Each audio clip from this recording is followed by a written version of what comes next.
1.5 लाख और 24,000 बहुत का अंतर है। तो मेरा टक्कर बस फाइनल उससे है जो पैसा को 1.5 लाख और 2 लाख रुपये पढ़ाए तो पूरा बिजनेस बनाए हुए, समझे।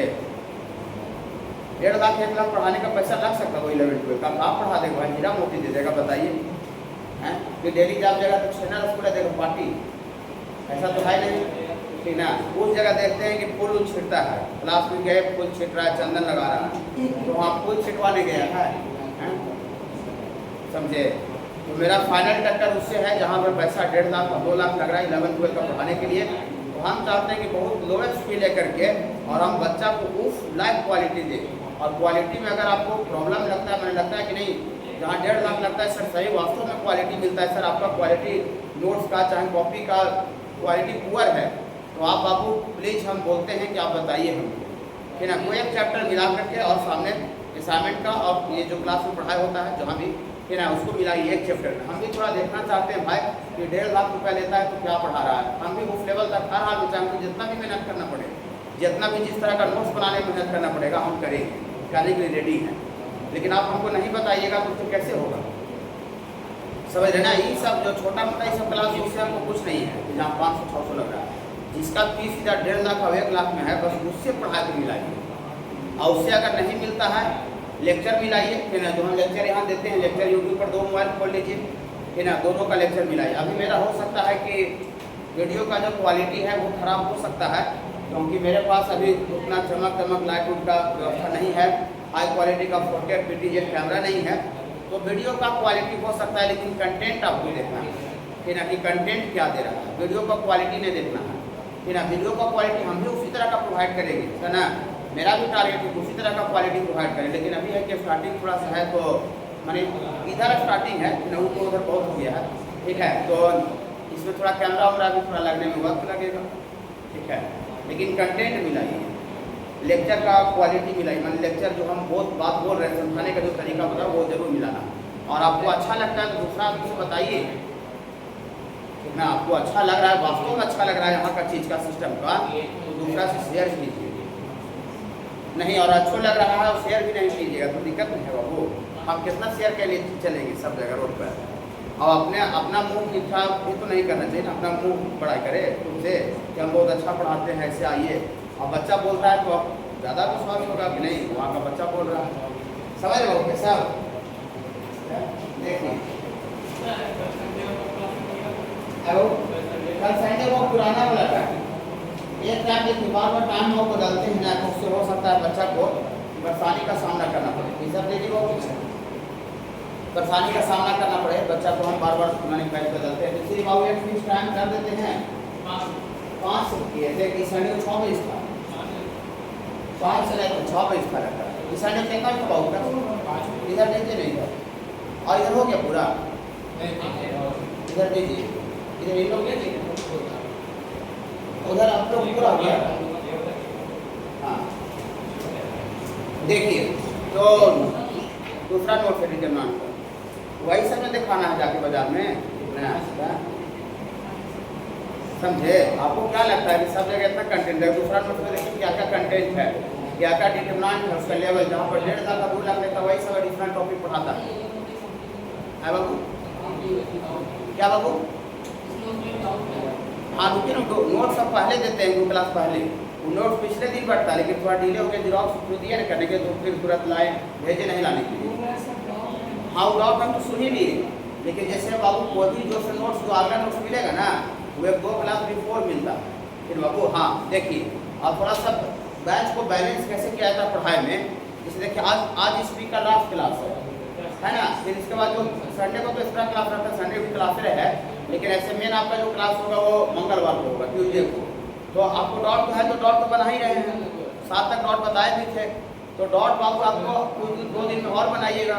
तो हम क्या करेंगे कि आज का क्लास और कल का जो क्लास संडे को होगा इसमें हम इसका थ्योरी कर देते हैं। इससे फ़ायदा क्या होगा कि आपको जो मंडे को जो टाइम मिलेगा तो आप जो पहला नोट्स मिला उसका डीपीपी भी बनाते रहिएगा, अटेम्प्ट करते रहिएगा, और इधर से थ्योरी बता देंगे तो थ्योरी को भी रिमाइंड करते रहिएगा। इससे क्या होगा कि जब ट्यूजडे को क्लास जब आएंगे तो डॉट भी आप पूरा अच्छा से पूछ पाइएगा, और बाकी डॉट बताने का जो दूसरा नोट्स का हम क्वेश्चन चालू करेंगे तो आपको थ्योरेटिकल में कोई प्रॉब्लम थ्योरी में नहीं होगा, सब बात याद रहेगा। अगर ऐसे नहीं करेंगे सिलेबस को बैलेंस करने के लिए तो डिटरमिनेंट सिर्फ 2 महीना पढ़ाया जा सकता है, समझे। हर एक चैप्टर 2 महीना पढ़ाया जा सकता है। तो सोचिए 20 को चैप्टर है 12th में, तो 20 गुना 40 महीना, तो 40 महीना तक 12 का सिलेबस है नहीं। तो ऑब्वियस बात है कि बहुत जगह पर सिलेबस को बैलेंस करने की दिमाग लगा के बैलेंस करना पड़ता है। फिर वो सब बताएंगे, लेकिन होता है ना कि थोड़ा कम थ्योरी दे दें, क्या बच्चा को आज हम क्या कर दें ताकि बच्चा प्रॉब्लम ही बनाते रहे और अगला का थ्योरी भी रिमाइंड कर दे। फिर बाबू ऐसा है बाबू, ये नोट्स का 2 क्लास थ्योरी है, एक आज थ्योरी होगा, एक कल जाएगा तो कल भी थ्योरी बताएंगे। कल बाबू सबसे मोस्ट इंपॉर्टेंट क्लास हम देंगे इस नोट्स का, ग्रामर स्कूल बताएंगे, सिस्टम ऑफ लिनियर इक्वेशन। फिर बाबू कहीं भी आपको क्वेश्चन जाइएगा भरा पड़ा हुआ मिलेगा, ट्रैवल नॉन ट्रैवल, होमोजेनियस, फिर ना unique solution, no solution, Cramer's स्कूल, यही ग्रामर स्कूल आपको दूसरा नोट्स में पढ़ना। फिर बाबू हाँ ठीक है, तो ये कल पढ़ाएंगे। फिर बाबू कल पढ़ाए तो कल क्लास से एब्सेंट नहीं कीजिएगा। कल का टाइम बाबू ये पढ़ाने का जो टाइम है 6 बजे से रखें, 6 से 7:30 मॉर्निंग को निकलते हैं है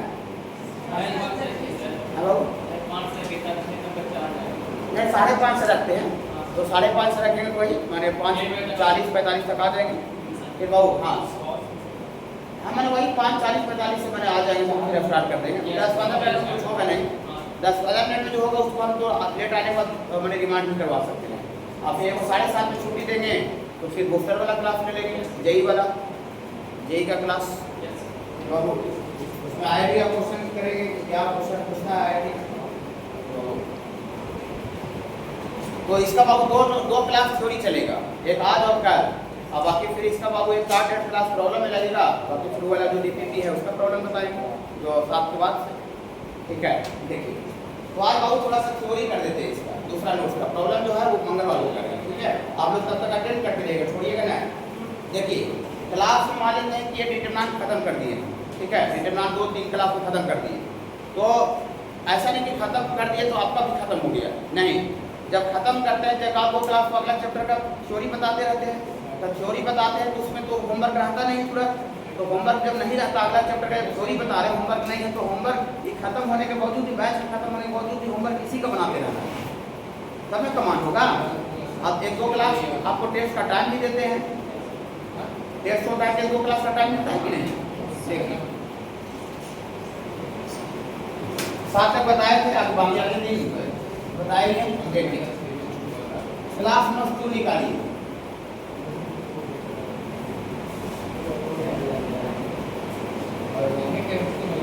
देखिए इधर बाबू जो ये सब डिटरमिनेंट जो दिया हुआ है sir, some other property of determinant, ये जो लिखा हुआ है कुछ इंपॉर्टेंट प्रॉपर्टी डिटरमिनेंट का वैल्यू, ये कोई खास नहीं साहब, जितना भी इसमें दिया हुआ है सब आपको एलिमेंट्री प्रॉब्लम में क्वेश्चन के माध्यम से बता दिया गया है, ठीक है। लेकिन जो ये सब कुछ इंपॉर्टेंट है रनिंग है तो डायरेक्ट आपको दिया हुआ है, इसका कोई एप्लीकेशन नहीं है, सब क्वेश्चन के माध्यम से बता दिया गया है। तो हम डायरेक्ट बाबू आपको स्टार्ट करते हैं कि डिटरमिनेंट का जो यूज है वो कोऑर्डिनेट ज्योमेट्री में कैसे किया जाता है। कि ना कोई एनसीईआरटी किताब रखें, क्या बाबू अभी एनसीईआरटी नहीं रखे हैं, चलिए ठीक है। देखिए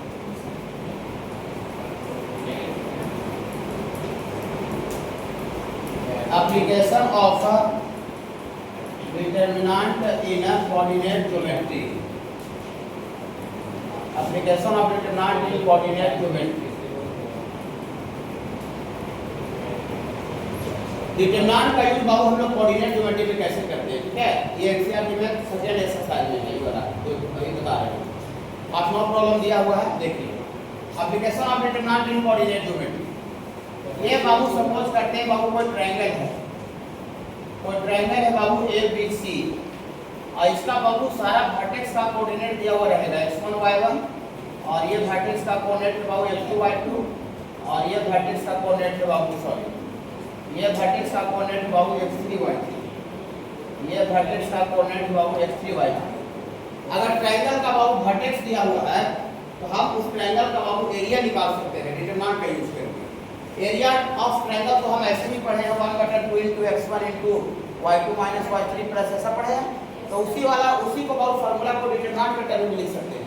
डिटरमिनेंट पढ़ाए थे तब बताए थे कि बाबू हाँ अभी सॉरी कोऑर्डिनेट ज्योमेट्री जब पढ़ा रहे थे, डिटरमिनेंट तो अभी पढ़ा रहे हैं।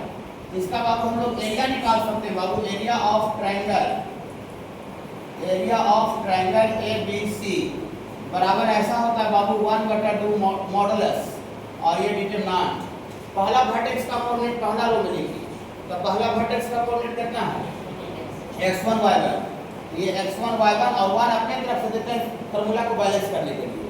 ओके हाँ, और फिर दूसरा वर्टेक्स का कोऑर्डिनेट दूसरा रो में लिखिए x2 y2 1 और 1 अपने तरफ से दे रहे हैं फार्मूला को बैलेंस करने के लिए। या x2 y2 बाबू वर्टेक्स का कोऑर्डिनेट है और ये तीसरा वर्टेक्स का कोऑर्डिनेट बाबू तीसरा रो में लिखिए x3 y3 और 1 का डिटरमिनेंट और बाहर से मॉडुलस लगा दीजिए। ये छोटा वाला जो लाइन है वो मॉडुलस है और जो बड़ा वाला सिंबल है बाबू वो डिटरमिनेंट है। आप इसको एक्सपैंड कीजिएगा बाबू, तो एक्सपैंड कीजिएगा तो ऐसा आ जाएगा बाबू, याद करके ऐसा आ जाएगा 1/2 इंटू जो फार्मूला 9 10 में पढ़े थे 11 में पढ़े थे कोऑर्डिनेट ज्योमेट्री में, वही फार्मूला बाबू आ जाएगा x1 इंटू x1 यहाँ लिया तो अगला y कोऑर्डिनेट हटाते हैं ऐसे एंटी क्लॉकवाइज में चल के, तो y2 minus y3 plus x1 के बाद फिर प्लस x2 लेते हैं तो ये y3 माइनस y1 और प्लस है फिर ये x3 और ये y1 माइनस y2। ये ऐसे करके बाबू x1 लिए तो अगला y कोऑर्डिनेट हटाना, फिर x2 लिए इसका अगला y कोऑर्डिनेट बाबू y3 माइनस y1 लिए है, फिर x3 लिए तो अगला y coordinate y1 minus y2। इसी बाबू डिटरमिनेंट को आप एक्सपैंड कीजिएगा बाबू, पहला रो चाहे दूसरा रो जो मन करे ये एक्सपैंड करने के बाद यही जो कोऑर्डिनेट ज्योमेट्री में जो ओरिजिनल फार्मूला था एरिया ऑफ ट्रायंगल का बाबू ये आ जाएगा। लेकिन हम लोग बाबू ये डिटरमिनेंट का एप्लीकेशन करके और हम लोग ट्रायंगल का एरिया भी निकाल सकते हैं। ओके बाबू, हाँ ये बाबू थोड़ा सा याद रखना पड़ेगा, बहुत भारी नहीं है। ठीक है, वर्टेक्स दिया रहेगा, एरिया पूछेगा तो डिटरमिनेंट का यूज करके निकाल दीजिएगा। ठीक है, देखिए एक और बाबू आपको पढ़ाई करना है कोऑर्डिनेट ज्योमेट्री का यूज हम लोग डिटरमिनेंट में कर सकते हैं। Condition for 3 point collinear. Collinear का मतलब होता है बाबू कि दो से ज्यादा पॉइंट मतलब 3 पॉइंट अगर एक लाइन में लाइन करता है बाबू x1 y1 और ये है बाबू आपका x2 y2 और ये है बाबू आपका x3 y3। अगर ये 3 पॉइंट अगर एक लाइन में लाइन करता है, एक रेखा पर लाइन करता है बाबू, इसी को बाबू हम लोग कोलिनियर बोलते हैं। कोलिनियर का हिंदी होता है एक रेखीय या फिर संरेखीय। संरेखीय मतलब एक रेखा पर। ओके बाबू, हाँ तो ऐसा है बाबू condition for 3 point collinear. Condition for ये 3 points collinear, 3 points collinear. Collinear का मतलब होता है बाबू lies on the same line, lies on the same line. Collinear का मतलब होता है lies on the same line. Same line का मतलब एक रेखा पर है, एक रेखा पर रहता है, इसी को क्या बोलते हैं बाबू कोलिनियर। तो थोड़ा सा सोचिए, ज्यादा नहीं सोचना है कि अगर 3 पॉइंट अगर कोलिनियर रहेगा बाबू, एक रेखा पर रहेगा, तो क्या एक रेखा पर रहेगा तो ट्रायंगल बनेगा, त्रिभुज बनेगा। एक लाइन पर 3 को पॉइंट है तो ट्रायंगल बनेगा इससे नहीं। और जब ट्रायंगल नहीं बनेगा तो ट्रायंगल नहीं बनेगा, इसका मतलब उसका एरिया क्या होगा, 0 होगा। अगर किसी भी ट्रायंगल का अगर एरिया 0 हो जाए, इसका मतलब ये हुआ कि 3 पॉइंट से ट्रायंगल नहीं बन रहा है। और 3 पॉइंट से ट्रायंगल तब नहीं बनेगा जब ये तीनों का तीनों पॉइंट एक लाइन पर रहेगा। अगर एक लाइन पर छोड़ा के अगर आगे पीछे हल्का फिल्का भी हो गया तो छोटा ही ट्रायंगल बनेगा चाहे बड़ा ट्रायंगल, लेकिन ट्रायंगल बन जाएगा। और जब ट्रायंगल बन जाएगा तो कभी कोई गिवन पर एरिया 0 नहीं आ सकता है। ओके हाँ, तो अगर ट्रायंगल का एरिया बाबू 0 हो गया तो इसका मतलब ट्रायंगल का फॉर्मेशन नहीं हो रहा है। और ट्रायंगल का फॉर्मेशन नहीं हो रहा है, 3 पॉइंट से ट्रायंगल तब नहीं बनेगा जब तीनों का तीनों पॉइंट एक लाइन पर। ठीक है, हाँ तो डायरेक्ट लिखेंगे बाबू,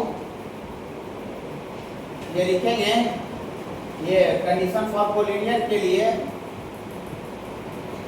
फॉर कोलिनियर के लिए area of triangle, area of triangle बराबर क्या होना चाहिए बाबू 0। तो ट्रायंगल का एरिया बाबू ये है ए, तो ये 2 टर्म है इसमें, एक 1/2 है वो डिटरमिनेंट है, तो 1/2 तो 0 होगा नहीं, 1/2 0 होता है बाबू नहीं, तो ये 0 नहीं होगा, तो इसको 0 होना पड़ेगा। ये डिटरमिनेंट का वैल्यू को 0 होना पड़ेगा, डिटरमिनेंट का वैल्यू को 0 होना पड़ेगा। अगर डिटरमिनेंट का वैल्यू अगर 0 हो जाए तो 1/2 में 0 से गुणा करेंगे तो पूरा वैल्यू 0 हो जाएगा।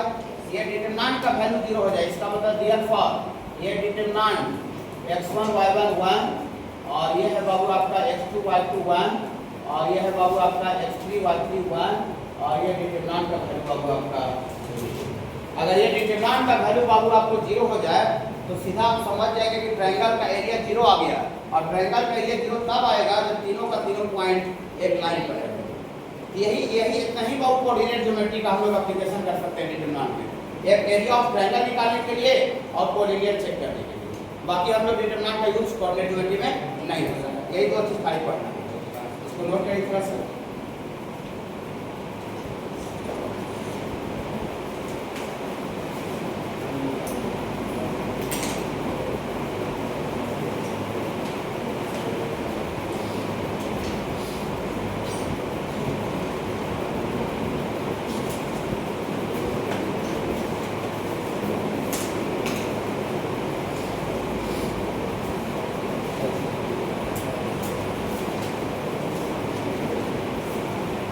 कल वाला क्लास वो सबसे ज़्यादा इम्पोर्टेंट होगा, ठीक है। ग्रामर स्कूल पढ़ाएगी, travel online travel sources. Hello, हाँ 5:30 बजे आ जाइएगा।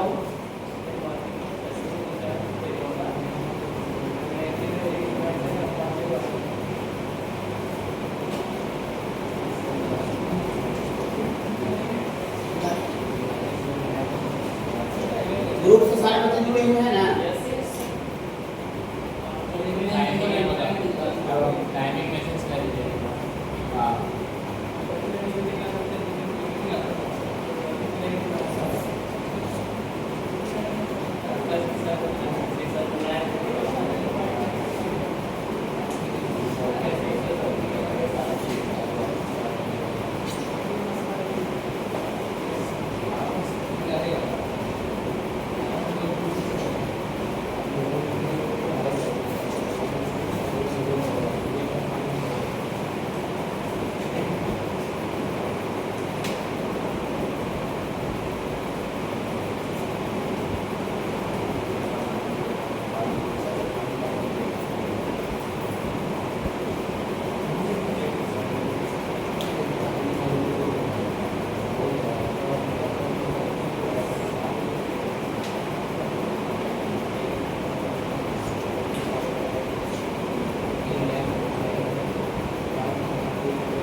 हाँ छोटा सा है ये, बहुत ज़्यादा बड़ा एग्जाम नहीं आएगा, इससे बोर्ड के लिए है।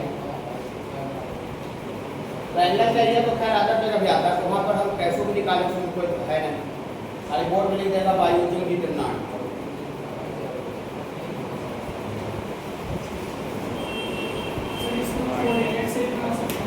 कोऑर्डिनेट्स देखिए बाबू, अगर आपको बोर्ड में लिख दिया कि बाय यूजिंग डिटरमिनेंट और कोऑर्डिनेट्स ऐसे करके दिखा दिया कि नंबर नहीं देगा, बोर्ड में बोल रहे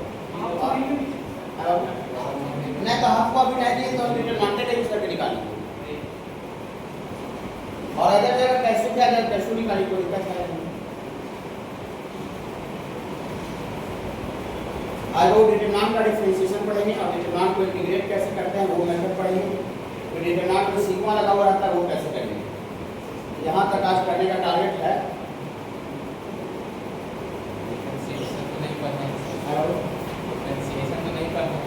डिफरेंशिएशन का भाई मेथड बता देंगे, ठीक है, मैंने तरीका क्या होता है। फिर जब डिफरेंशिएशन पढ़ेंगे तो वहाँ पर डिटरमिनेंट आएगा तो वहाँ कर लीजिएगा।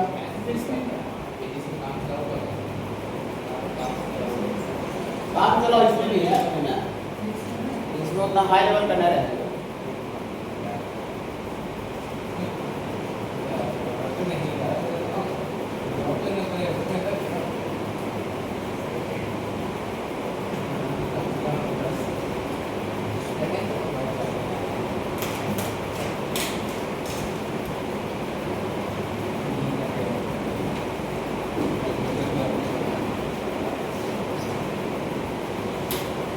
निकल गया कितना है, माइनस में एरिया आता है,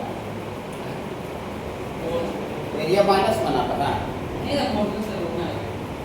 मॉडुलस लगाना दो कितना है, मॉडुलस एरिया बहुत नेगेटिव नहीं आता, 1 आ सकता है। देखिए तो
निकालिए बाबू ये वाला कितना है 1 ना, ठीक है निकालिए। वैसे कुछ ज़्यादा है नहीं बाबू, खाली है। ग्रामर सोर्स सबसे ज़्यादा मोस्ट इम्पोर्टेंट है बाबू। देखिए इसके बाद है बाबू आपको symmetrical determinant. Symmetrical determinant symmetric matrix पढ़ाए थे। सिमेट्रिक मैट्रिक्स तो बता सकते हैं सिमेट्रिक मैट्रिक्स का डिफिनेशन क्या दिए थे? हाँ, एक का ट्रांसपोज और एक वो तो मैथमेटिक्स का क्वेश्चन बनाने के लिए था, लेकिन डिफिनेशन में कुछ लिखे थे कि प्रिंसिपल डायगोनल से इक्वि डिस्टेंस एलिमेंट बराबर होता है ए आई जे बराबर ए जे आई, A12 A21 A13 A31 A23 A32। याद होगा थोड़ा थोड़ा। तो जो वहाँ सिमेट्रिक मैट्रिक्स था ना बाबू, वही यहाँ पर खाली बस मैट्रिक्स के जगह पर डिटरमिनेंट है। तो पढ़ के बोल देते हैं, सारा लिखने का आवश्यकता है नहीं। वहीं देखिए छोटा टॉपिक है, पहले पढ़ाया हुआ है। If equidistance element from principal diagonal are equal, principal diagonal से समान दूरी वाला एलिमेंट बाबू क्या होना चाहिए बाबू? इक्वल होना चाहिए, इक्वल होना चाहिए, बराबर होना चाहिए। It's called symmetrical determinant. मतलब यहाँ पर ऐसा यहाँ पे लिख देते हैं ए आई जे बराबर ए जे आई, ए आई जे बराबर ए जे आई का मतलब क्या होगा कि A12 का वैल्यू A12 का वैल्यू A21 के बराबर होते हैं। यहाँ आई जे है, यहाँ जे आई है। A13 रहेगा, A13 का वैल्यू A31 के बराबर होते हैं। A23 का वैल्यू A32 के बराबर होना चाहिए। पूरे सारे एग्जाम्पल ऐसा देखिए, खाली वहाँ मैट्रिक्स था, यहाँ पर खाली टेढ़ा लाइन नहीं रह करके लाइन क्या रहेगा वो सीधा रहेगा। जैसे देखिए प्रिंसिपल डायगोनल में जो मन करता है जो दीजिए, जो मन करता है जो। लेकिन अगर A12 में अगर हम 6 ले लिए A12 तो A21 A12 पहला और दूसरा कॉलम के एलिमेंट अगर 6 है तो A12 का वैल्यू A21 की जगह पर कितना रहना पड़ेगा 6। तो इस तरह का जो डिटरमिनेंट होता है उसी को हम लोग क्या बोलते हैं बाबू? Symmetrical determinant. और इसको अगर खाली लाइन को टेढ़ा कर देंगे तो ये सिमेट्रिकल डिटरमिनेंट नहीं होगा, फिर सिमेट्रिकल मैट्रिक्स हो जाएगा, सिमेट्रिक मैट्रिक्स हो जाएगा। तो जो सिमेट्रिक मैट्रिक्स पढ़े तो वही सिमेट्रिक डिटरमिनेंट है। एक और एग्जांपल दीजिए। यहाँ पर जैसे मान लेते हैं 1 लेते हैं, यहाँ कुछ बोलिए 3 ऑर्डर का लिख रहे हैं, यहाँ कुछ बोलिए 5 है, 5 तो A12 5 है, पहला और दूसरा कॉलम का एलिमेंट। तो A12 5 है, तो A12 का वैल्यू A21 के बराबर चाहिए। A21 तो A21 यहाँ है, यहाँ भी, यहाँ अगर 5 लेते यहाँ भी कितना लेना पड़ेगा 5। यहाँ पर कुछ बोलिए अपनी तरफ से 10 नेगेटिव पर कुछ बोल सकते हैं। तो A13 है ये पहला और तीसरा कॉलम का एलिमेंट। तो A13 का वैल्यू A31 यहाँ है बाबू। अगर यहाँ तक है तो यहाँ भी 10 लेना पड़ेगा। प्रिंसिपल डायगोनल में जो करते हैं वो लिख सकते हैं। हाँ, तो प्रिंसिपल डायगोनल सपोज करते हैं 0 लेते हैं, कुछ ले सकते हैं। यहाँ पर कोई वैल्यू बोलिए माइनस में कुछ बोल सकते हैं -32। अगर यहाँ -32 ले लेते A23 है ये A23 दूसरा और तीसरा कॉलम का एलिमेंट है। A23 का वैल्यू A32 यहाँ होता है तीसरा और दूसरा कॉलम। यहाँ अगर -32 ले लेते यहाँ भी -32। और प्रिंसिपल डायगोनल में जो मन करे जो रख सकते हैं। तो यहाँ हमारे 3 ले लेते हैं। तो देखिए ये जो डिटरमिनेंट है ये बहुत सिमेट्रिकल डिटरमिनेंट है। और खाली रेक्टेंगुलर इस सीधा बक्सा को खाली टेढ़ा कर देंगे, ये सिमेट्रिक मैट्रिक्स हो जाएगा। आप इसका ट्रांसपोज भी कीजिएगा तो वो यही रहेगा। तो हम पहले भी लिखवाए थे बाबू कि A का ट्रांसपोज A के बराबर होता है, तो डेल्टा का ट्रांसपोज डेल्टा का वैल्यू डेल्टा का ट्रांसपोज के बराबर हो जाए। और ये डिटरमिनेंट और इसका ट्रांसपोज दोनों सेम नजर आ रहे हैं। तो हम समझ जाएंगे वो सिमेट्रिकल डिटरमिनेंट। तो खाली नहीं है, पहले भी पढ़ा हुआ था तो लिखने का कोई जरूरत नहीं है। फिर बाबू छोटा टॉपिक है देखिए। फिर आपको स्क्यू सिमेट्रिक मैट्रिक्स पढ़ाए थे। स्क्यू सिमेट्रिक मैट्रिक्स बता सकते हैं क्या क्या होता है? हाँ बाबू, हाँ, और उसका डिफिनेशन क्या दिए थे? मैथमेटिकल डिफिनेशन परिभाषा हाँ माइनस में रहता है। इक्वि डिफरेंस एलिमेंट मैग्नीट्यूड में बराबर रहता है लेकिन साइन में उल्टा रहता है। समझे? ए आई जे बराबर -AGI, ए आई जे बराबर -AGI। और साथ ही साथ उसमें एक बात और बताए थे कि प्रिंसिपल डायगोनल का एलिमेंट 0 रहता है। याद होगा बहुत ज़्यादा दिन हुआ नहीं है। तो सेम वहाँ खाली मैट्रिक्स था, यहाँ पर मैट्रिक्स की जगह पर डिटरमिनेंट है। सब डिफिनेशन पूरा का पूरा सेम है। असली देखिए प्रिंसिपल डायगोनल में 0 0 लेना पड़ेगा। अगर यहाँ पर हम -4 ले लिए, A12 का वैल्यू -4 तो A21 इसका जस्ट उल्टा A21 4 लेना पड़ेगा। ये और ये दोनों जस्ट अपोजिट साइन का है कि नहीं है? A12 माइनस 4 है, A21 प्लस 4 है। ठीक बाबू, हाँ मैंने मैग्नीट्यूड में दोनों बराबर है, लेकिन साइन में क्या है बाबू, ये साइन में अपोजिट है। प्रिंसिपल डायगोनल एलिमेंट 0 0 होना चाहिए। इसको आप लोग स्क्यू सिमेट्रिक मैट्रिक्स बोलते थे जब रेक्टेंगुलर ब्रैकेट होता था, खाली यहाँ लाइन सीधा रहेगा तो डिटरमिनेंट हो जाएगा। पहले पढ़ा हुआ बाबू कि नहीं, इसलिए कुछ नहीं बोल रहे हैं।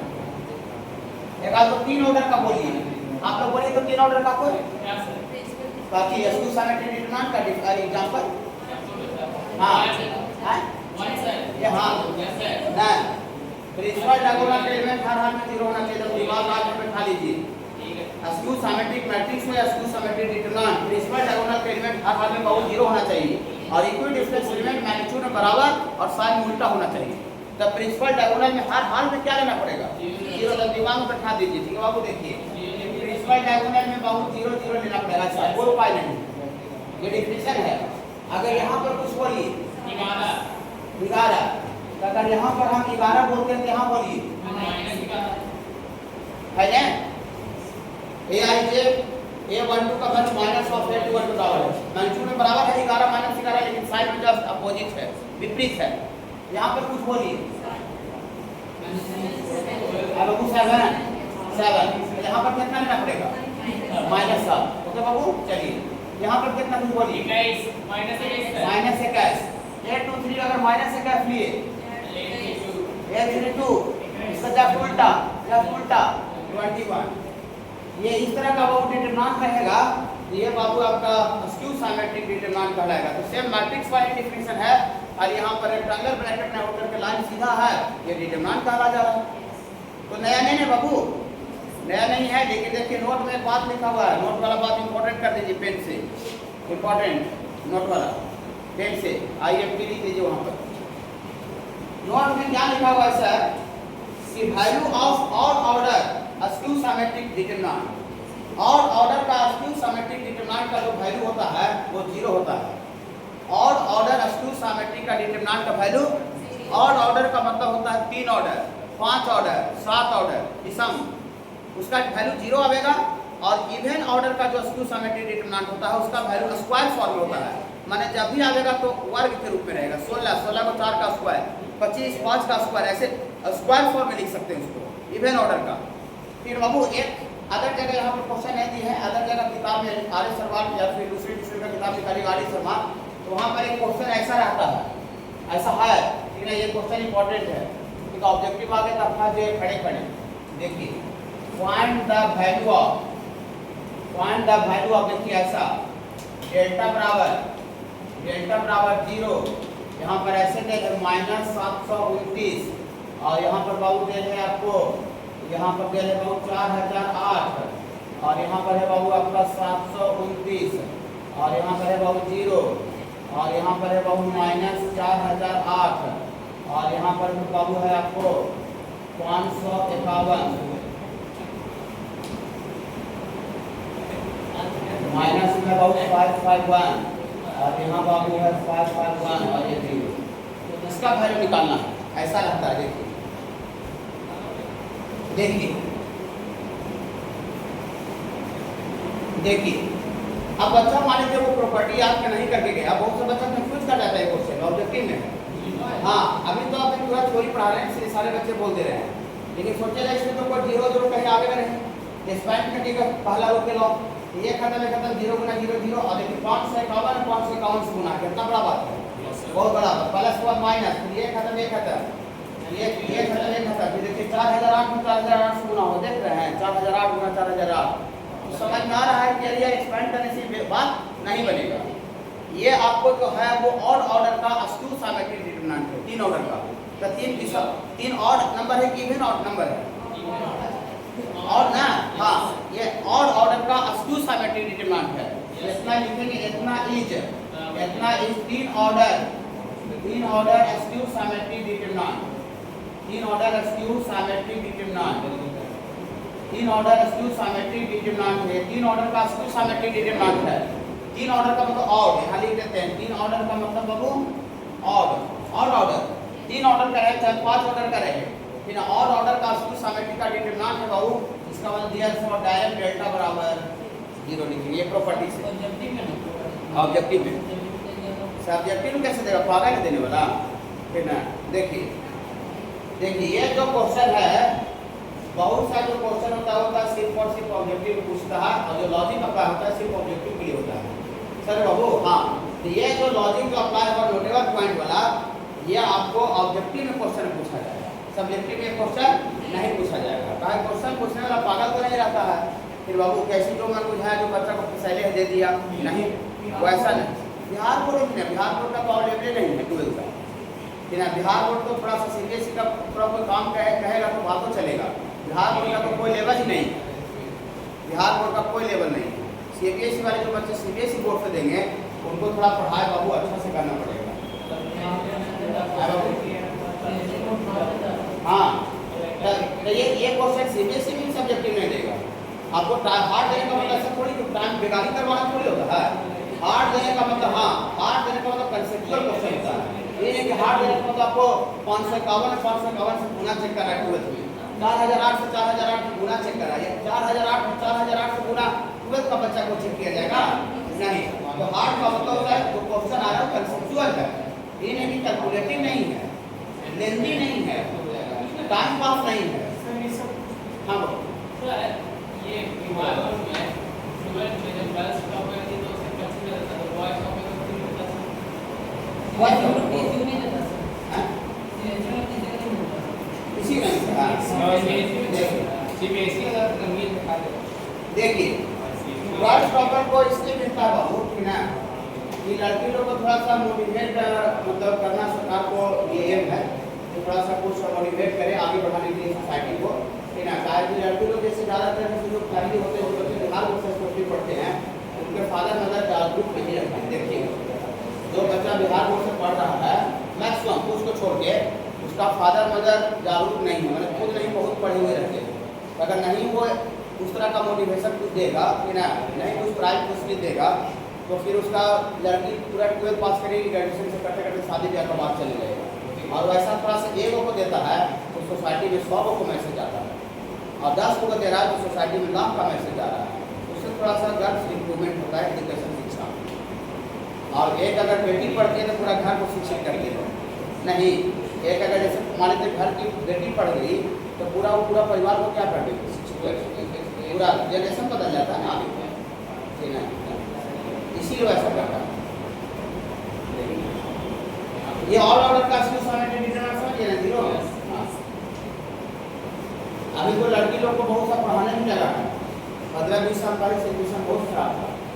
20 साल पहले जाइएगा पीछे थोड़ा सा जाइएगा तो बहुत सिचुएशन खराब था, उसमें लड़की लोग को पढ़ाता ही था नाम मात्र का। आप भी गाँव में जाइए, अभी जिस महिला का एक 35 साल 40 साल है कि ना पूरा गांव का गांव टो लीजिए, 40 साल का महिला को आप जमा कीजिए सना 40, अगर आप 100 महिला को जमा करते हैं 40 साल का 40 साल जिसका भी एज हो रहा होगा, उसमें से एक दो आदमी खाली महिला अपना साइन करना जानती है, नाम लिखना कि ना, बाकी 38 वो नील कोई भी आप गाँव इलाका में चल जाए, ये स्थिति था महिला का।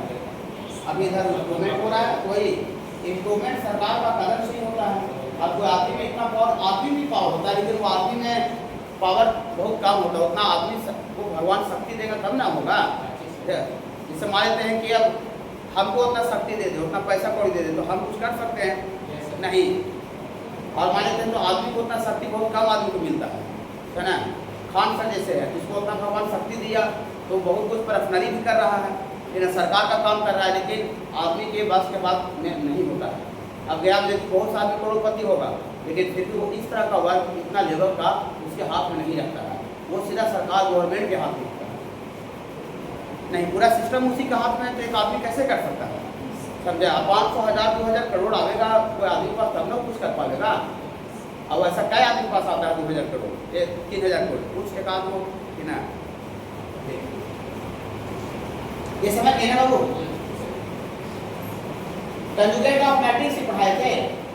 कंजुगेट ऑफ मैट्रिक्स अंदर में जितना भी एलिमेंट रहता था इमेजिनरी नंबर सबको कंजुगेट कर देते थे। यहाँ डिटरमिनेंट में उसी तरह से है, डिटरमिनेंट का अगर कंजुगेट करना है तो अंदर में जितना भी एलिमेंट रहेगा सबको टोटल को कंजुगेट कर देंगे।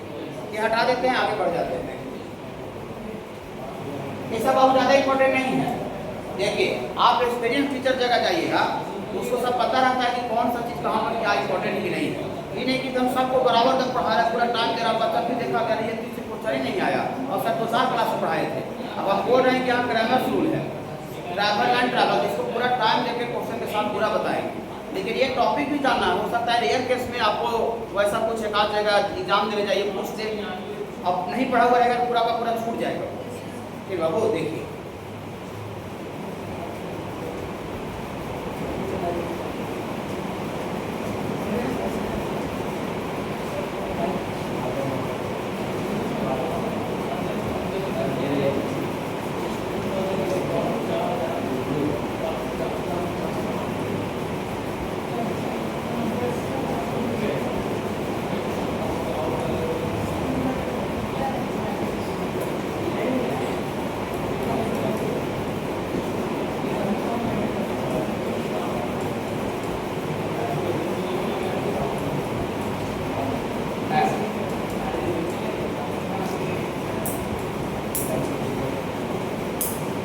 देखिए ये सब थोड़ा एडिशनल टॉपिक है, डिटरमिनेंट का डिफरेंशिएशन, डिटरमिनेंट का इंटीग्रेशन, फिर डिटरमिनेंट में सिग्मा वाला, ये थोड़ा एडिशनल टॉपिक है।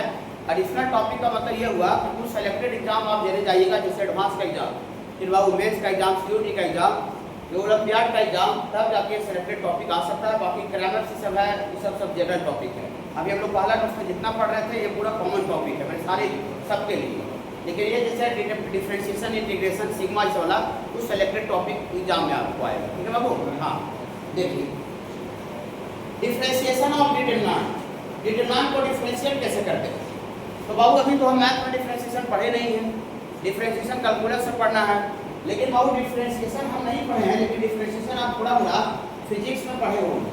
फिर बाबू हाँ बहुत हल्का फुल्का आवेगा ये यहाँ पर बाबू, बहुत ज़्यादा नहीं आवेगा, बहुत हल्का फुल्का आवेगा। देखिए और फिजिक्स वाला थोड़ा सा बात को दोहराते हैं बाबू, फिजिक्स में जो पढ़े होंगे, ठीक है ऐसा पढ़े होंगे। सबसे पहले डिफरेंशिएशन को dy बटा dx लिखते हैं। इसका मतलब होता है y का differentiation with respect to x। अब डिफरेंशिएशन क्या होता है, कैसे होता है, वो पूरा का पूरा मैथ में पढ़ना है, सर फिजिक्स का टॉपिक वो नहीं है। लेकिन मैथ में बाबू हम लोग कैलकुलस जब स्टार्ट करेंगे तो एक एक चैप्टर वो करेंगे तो डिफरेंशिएशन ही पढ़ लेंगे। ओके बाबू, हाँ लेकिन अभी नहीं पढ़ाएंगे, थोड़ा सा देख लीजिए। और एक बात और फिजिक्स वाला टीचर पढ़ाया होगा, dx by dx 1 होता है, x का differentiation with respect to x 1 होता है। ओके बाबू, हाँ उसमें सेम y के हाँ dy बटा dy 1 होगा। फिर बाबू हाँ, और x का पावर n का डिफरेंशिएशन शायद याद होगा, हल्का फुल्का, x का पावर n का n, x का पावर n माइनस, ये फार्मूला याद करवाता होगा फिजिक्स का। ठीक है बाबू, हाँ अगर कोई पूरा का पूरा बाबू कांस्टेंट टर्म हो गया, कांस्टेंट टर्म, तो कांस्टेंट टर्म का डिफरेंशिएशन बाबू 0 होगा। ओके बाबू, हाँ कांस्टेंट का मतलब 10 का डिफरेंशिएशन 20, 25, 30 कोई भी नंबर, कोई भी कांस्टेंट नंबर का डिफरेंशिएशन बाबू 0 होता है। ओके बाबू, ओके। इसके बाद sin x इस सब का पढ़े होंगे बाबू, sin x का डिफरेंशिएशन cos x होता है। और बाबू जैसे मान लेते हैं कि कोई कांस्टेंट नंबर फंक्शन के साथ गुना में है, कोई कांस्टेंट नंबर फंक्शन के साथ गुना में तो डिफरेंशिएट करते समय उसको बाहर कर लेते हैं, तो 4 इंटू ये dfx बटा dx हो जाएगा। ये सब कुछ है, ऐसे फॉर्मूला 20 को है, लेकिन 20 को बाबू यहाँ पर यूज नहीं आएगा, ये 2-4 बात को यूज आएगा, बाकी पूरा पढ़ जाएंगे हम। खाली हमको डिफरेंशिएशन चैप्टर में, डिटरमिनेंट चैप्टर में खाली मेथड समझा रहे हैं कि डिटरमिनेंट को डिफरेंशिएट करने का तरीका क्या है। पूरा अंदर तक डीपली डिफरेंशिएशन नहीं पढ़ाएंगे, सिर्फ मेथड बता रहे हैं किस तरीका से हम डिटरमिनेंट को डिफरेंशिएट करते हैं। ओके बाबू, ओके देखिए ये डेल्टा x दिया हुआ है, बोलिए सर अभी तक जो लिख रहे थे उसमें खाली डेल्टा लिख रहे थे, डेल्टा x यहाँ पर क्यों लिखे। हम लोग बाबू जब fx लिखते हैं तो fx का मतलब फंक्शन के अंदर वेरिएबल यहाँ पर क्या है, ये x का फंक्शन है। यहाँ डेल्टा x लिख रहे हैं मतलब डेल्टा डिटरमिनेंट को रिप्रेजेंट कर रहा है, और x ये रिप्रेजेंट कर रहा है कि डिटरमिनेंट के अंदर वेरिएबल जो रहा होगा वो x रहा होगा, माने अंदर की सब जो फंक्शन है f1 f2 f3 वो सब x उसमें वेरिएबल है। ओके बाबू, हाँ देखिए ये सेकंड ऑर्डर का डिटरमिनेंट है, थर्ड ऑर्डर का भी लेंगे इसके बाद। ओके इसको डिफरेंशिएट करना है, ये फॉर इसको बाबू डिफरेंशिएट करना है d delta x with respect to x। ये यहाँ y को डिफरेंशिएट करते हैं तो लिखते हैं dy बटा dx, और यहाँ डेल्टा x को डिफरेंशिएट कर रहे हैं तो लिखेंगे d डेल्टा x बटा dx लिखेंगे। देखिए इधर देखिए वो कैसे करते हैं डिटरमिनेंट को डिफरेंशिएट। हम डिटरमिनेंट को रो वाइज या कॉलम वाइज दोनों तरीका से डिफरेंशिएट कर सकते हैं। फिर बाबू रो या कॉलम वाइज दोनों से बाबू वैल्यू आपका सेम आएगा, मैंने आंसर जो लास्ट का रिजल्ट है वो आपको सेम आएगा। तो हम अभी रो वाइज करके बताते हैं कि रो वाइज कैसे डिफरेंशिएट करते हैं। ओके देखिए 1 मिनट और बाबू सुनिए। देखिए अगर ऐसे लिखा बाबू d f x with respect to x, तो इसी को बाबू शॉर्टकट में एफ डैश एक्स लिखा जाता है। F dash x, f dash x का मतलब क्या हुआ कि जो फंक्शन एफ एक्स है उसका डिफरेंशिएशन हो चुका है, माने फंक्शन एफ एक्स का डिफरेंशिएशन को ही डिफरेंशिएशन का वैल्यू को ही एफ डैश एक्स से भी प्रेडिक्ट किया जाता है। एफ डैश एक्स ये हमने पढ़ाई है फिर ना, लेकिन थोड़ा आपको सुनना पड़ेगा अभी फिलहाल के लिए। एफ डैश एक्स का मतलब फंक्शन का डिफरेंशिएशन dy बटा dx को रिप्रेजेंट करता है। ओके हाँ देखिए, तो हम रो वाइज कैसे डिफरेंशिएट करते हैं।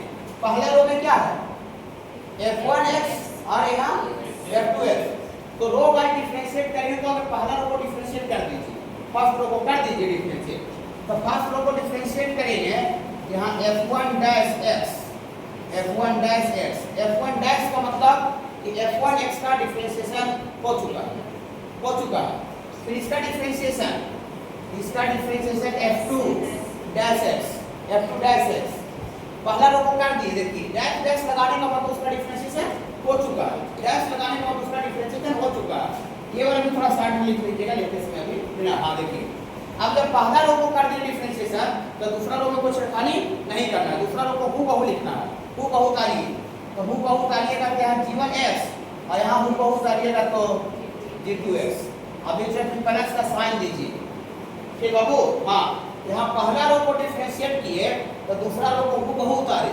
अभी बारी ऐसा है कि अब दूसरा रो को डिफरेंशिएट करेंगे तो पहला रो को हूबहू उतारना पड़ेगा। मैंने ऐसे समझिए यहाँ पर पहला आदमी पिटा रहा था तो दूसरा आदमी खड़ा होकर देख रहा है हूबहू। फिर बाबू फिर जब दूसरा आदमी को मारेंगे तो पहला आदमी खड़ा होकर देखेगा, बदला लेगा कि नहीं लेगा। हाँ तब बदला लेने का बारी आ गया। देखिए बदला कैसे लेगा। अब यहाँ दूसरा आदमी को मारेंगे, दूसरा आदमी दूसरा रो को मारेंगे, तो मारेंगे मतलब g1 डैश का मतलब g1 का डिफरेंशिएशन। हाँ फिर यहाँ पर इसको मारेंगे, मारना वाला डिफरेंशिएट करना तो g2 डैश x, तो दूसरा रो को डिफरेंशिएट किए तो पहला रो में कुछ छेड़खानी नहीं करना, पहला रो ऊपर वाला जो ओरिजिनल है उसको ओरिजिनल लिखना हूबहू वाला, तो हूबहू लिखिएगा तो यहाँ से f1x और यहाँ पर बाबू इस तरीका से बाबू हम डिटरमिनेंट को डिफरेंशिएट करते हैं रो वाइज। जो काम हम रो वाइज किए हैं वही सेम काम हम कॉलम वाइज भी कर सकते हैं। रो वाइज आप कीजिए चाहे कॉलम वाइज कीजिए, वैल्यू में कोई परिवर्तन नहीं आएगा, फाइनल रिजल्ट सेम रहेगा। तो हम देखिए और करके लिख देते हैं बाबू, कॉलम वाइज भी कर सकते हैं ऐसा। d delta x with respect to x बराबर पहला रो को कीजिए, अरे सॉरी पहला कॉलम को करेंगे तो f1 डैश x, पहला कॉलम ये वाला नहीं दिख रहा है, तभी पहला कॉलम को किया तो दूसरा कॉलम खड़ा होकर देखेगा, तो दूसरा कॉलम खड़ा होकर देखेगा मैंने हूबहू होगा f2x और यहाँ g2x, बीच में प्लस का साइन। यहाँ पहला कॉलम को डिफरेंशिएट किया, दूसरा कॉलम खड़ा होकर देखेगा, देख रहा है। अभी बदला लीजिए बोलिए बदला लीजिए, नहीं लेना था बदला लेना नहीं आएगा तो आप कुछ नहीं कर सकते समझे। हाँ दुनिया में वही आदमी कुछ करता है जिसको बदला लेने का भावना रहता है ना, बदला लेने का भाव रहता है। और कोई कुछ किया गाली दे दिया कोई दिक्कत नहीं है, गांधी जी ने लेना किए खाने से मारा वो मालूम था, वैसे वो न्यूट्रल जमाना था, वो जमाना भी नहीं है ना। आपको अभी मान तो कोई गर्व हो गया कुछ किया और परिवार को किया, उसको बदला लीजिए मैंने ऐसे नहीं मार काट दीजिए है ना। बदला लेने का मतलब खाली मारना काटना नहीं होता है, बदला बहुत तरह से लिया जाता है ना। उसको हम अपना काम से जवाब देकर के बदला ले सकते हैं। जैसे वो ज़्यादा दिखा रहा था, ज़्यादा कर रहा था, हम उससे ज़्यादा ग्रोथ कर जाएंगे, ज़्यादा हम बड़ा पोस्ट पर चल जाएंगे, तो भी बदला हुआ ना। तो बदला लेने का मतलब ऐसा नहीं कि खाली गोली मार देना होता है, ऐसा नहीं होता है। तो जो अभी जो तलवार का चाकू से जो मोड़ी काट दिया वो बदला नहीं बोल रहे हैं, तो है ना। आप मतलब उससे ऊपर पोस्ट पर चल जाइए, ऊपर जगह पर चल जाइए, ऑटोमेटिक बदला नहीं आ गया। और जिस आदमी में बदला लेने का भाव नहीं है वो आदमी नहीं बढ़ सकता है। न्यूट्रल आदमी कुछ नहीं करता है, उसको कोई कुछ कर रहा है उसको कोई फर्क नहीं पड़ रहा नहीं। आपका कोई अगर आसपास कोई कुछ करे तो आपको फर्क पड़ना चाहिए, तब ना कुछ पढ़िएगा आगे। और कुछ फर्क नहीं पड़ रहा तो फिर आप आगे बढ़िएगा कैसे। एक दिन का थोड़ी खेला है कि आज लाओ आज सुबह से लेकर रात तक पढ़ लेते हैं या सुबह से लेकर रात तक कोई काम कर लेते हैं। नहीं, डेली का डेली वर्क करना है आपको सर है, तो उसके लिए बहुत बड़ा बिग मोटिवेशन का जरूरत पड़ता है और वो इंटरनली होता है। कोई कितना लंबा लंबा मोटिवेशन दे देगा, बात सुना देगा, लेकिन आपको अगर वो चीज़ इंटरनल नहीं है तो आप कुछ नहीं कर सकते। समझ रहे बाबू? देखिए यहाँ पर दूसरा कॉलम को किया है, दूसरा कॉलम को डिफरेंशिएट किए तो कौन देखेगा खड़ा होकर? पहला कॉलम, तो पहला कॉलम ये वाला होगा उतारिए, होगा उतारिए यहाँ से F1x और यहाँ सॉरी यहाँ पर F1x और यहाँ पर बाबू आपको आ जाएगा रो वाइज भी कर सकते हैं, कॉलम वाइज। और ये जो काम किए हैं ये बाबू 3 ऑर्डर के लिए एप्लीकेबल है। 3 ऑर्डर हो चाहे ज़्यादा बड़ा ऑर्डर हो, लेकिन आपको जो आता है मतलब कहीं पर वो 2 ऑर्डर का आता है तो फिर 3 ऑर्डर का आता है। बोले सर तो 3 ऑर्डर में कैसे करेंगे सर, थोड़ा बताइए। तो देखिए 3 ऑर्डर में कैसे करेंगे, और इसे मान लेते हैं डेल्टा x बराबर 3 ऑर्डर का जो यहाँ लिखा हुआ है ये है बाबू F1 F2 F3 और ये है बाबू G1 G2। हम खाली बाबू यहाँ मेथड बता रहे हैं, बहुत लंबा लंबा डिफरेंशिएशन है बता रहे हैं। जब डिफरेंशिएशन पढ़ लेंगे तो डिफरेंशिएशन हो जाएगा, यहाँ मेथड जानेंगे तो ये 3 ऑर्डर का है। 3 ऑर्डर का डिटरमिनेंट को बाबू डिफरेंशिएट करना है d delta x with respect to x।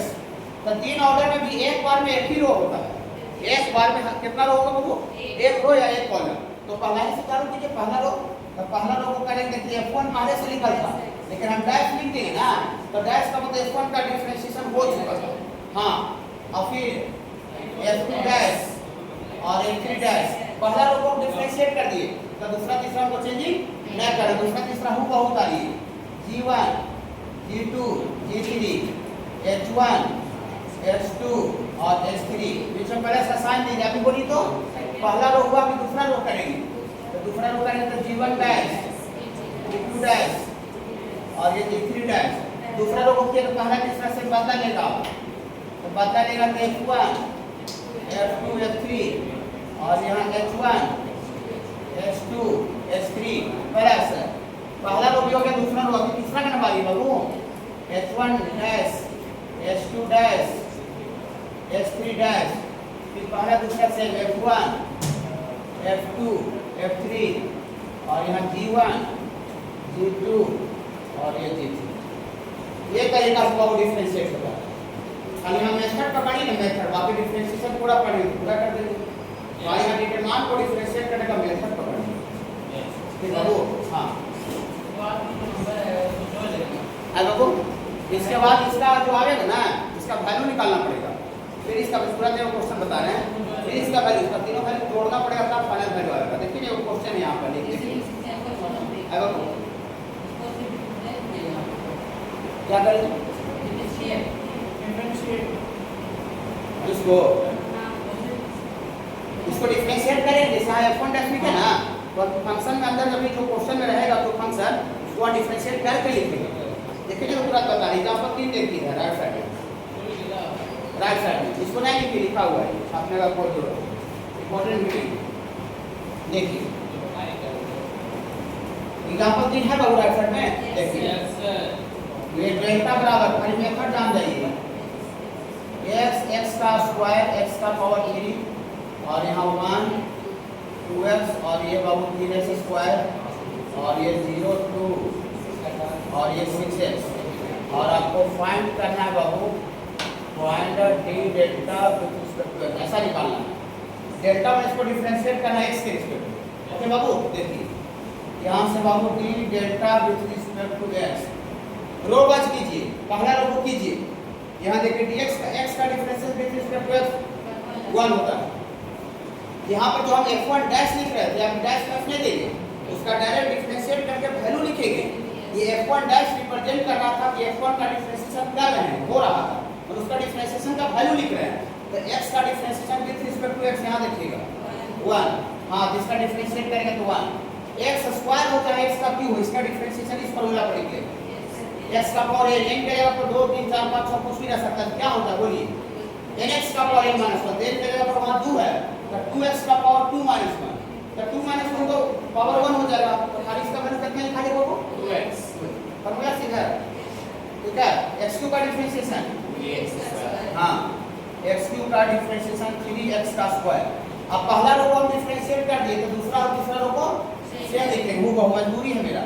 ये 1 2x और ये 3x स्क्वायर और ये 0 2 और ये 6x प्लस अभी पहला रो को किए थे, अभी किसको करेंगे दूसरा रो। तो दूसरा रो में यहाँ 1 कांस्टेंट है, कांस्टेंट का डिफरेंशिएशन यहाँ से देखेंगे 0, बहुत छोटा अपना बेसिक यूज आ रहा है, वो बहुत भारी नहीं यूज आ रहा है ना, हाँ बेसिक यूज आ रहा है इसमें भी देखिए। यहाँ 1 कांस्टेंट का डिफरेंशिएशन बहुत 0 और 2x में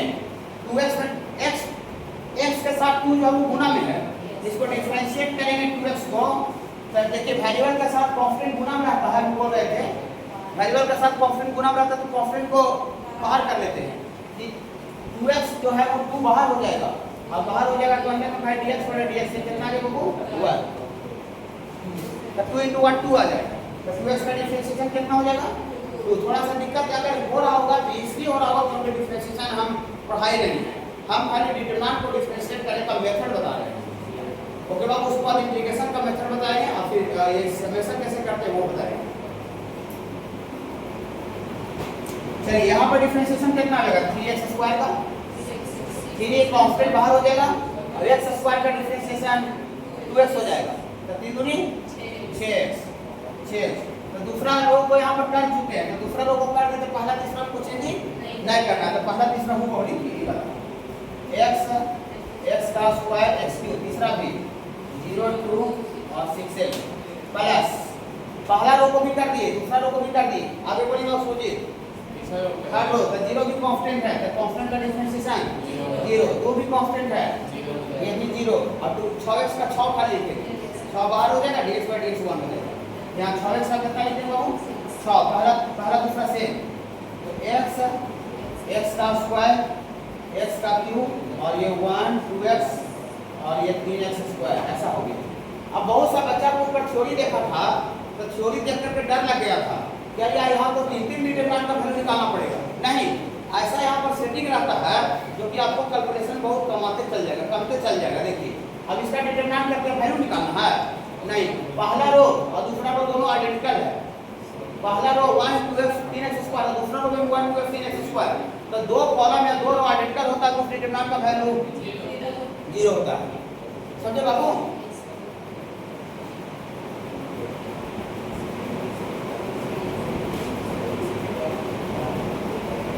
इसमें बाबू लिखेंगे r1 बराबर r2, इसका डिटरमिनेंट का वैल्यू कितना आ जाएगा बाबू 0। यहाँ पर कौन दोनों आइडेंटिकल है r2 और r3, तो इसका वैल्यू भी कितना होगा बाबू 0। तो देखिए वो कैसे साफ हो गया। और इसमें भी जो है वो साफ नहीं हो रहा है, इसमें भी तीसरा रो में दो जगह 0 है, तो तीसरा रो में 2 जगह 0 है, इसको किसके लो में स्पेंड करते हैं आखिरी के लो, इसमें ज्यादा से ज्यादा 0 रहता है उसके लो में स्पेंड करते हैं बाबू, इसको स्पेंड कर देते हैं बाबू expand along r3, expand along तीसरा रो, तो तीसरा रो के लो करेंगे तो plus minus plus minus plus 6 ना बाबू, और ये खत्म हाँ x में 2x गुना होगा तो 2x स्क्वायर और 1 में x स्क्वायर गुना होगा तो माइनस x स्क्वायर, तो 2x स्क्वायर में 6x स्क्वायर या x स्क्वायर और बगल में 6 है। देखें ये दो कैसे साफ हो गए समझ आया, खाली वो वाला उसको भर दीजिए। अभी खाली मेथड पढ़े, बहुत लंबा हम थ्योरी नहीं पढ़ रहे हैं, हम क्वेश्चन नहीं पढ़ रहे हैं, डिटरमिनेंट को खाली डिफरेंशिएट करने का तरीका समझ रहे हैं। इसको क्वेश्चन लिख लीजिए थोड़ा सा, आ उसको ध्यान आपको ओके सर। पहला रो को करेंगे दूसरा तीसरा सेम रहेगा, दूसरा रो को करेंगे पहला तीसरा सेम, फिर तीसरा रो को करेंगे पहला दूसरा सेम, बस ये जो पहला देते चल जाएगी। जो काम रो वाइज किया वही बात हम कॉलम वाइज कर सकते थे।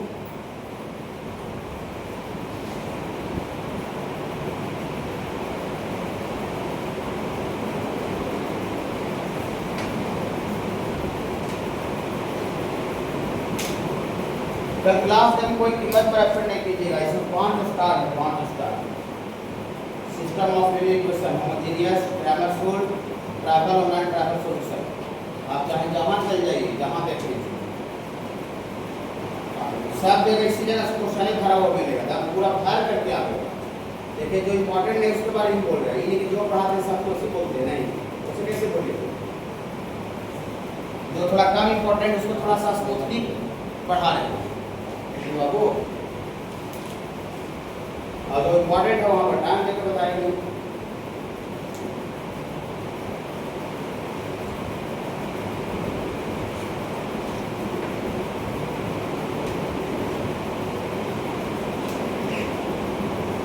नेक्स्ट वीक में बहुत डिटरमिनेंट कंप्लीट हो जाएगा और आपको कोई भी मन डॉट से सब क्वेश्चन रहता है और आपको उसके अलावा भी कोई अलग से डॉट रहेगा तो अलग से भी आप आकर के पूछ सकते हैं। उसकी थ्योरी या फिर क्वेश्चन कोई कंसेप्ट कोई डिटरमिनेंट का एक पूरा टेस्ट होगा, फिर उसके बाद कैलकुलस स्टार्ट होगा। अगले सप्ताह में हो जाएगा कैलकुलस। इस बार थोड़ा सा सिलेबस अच्छा चल रहा है।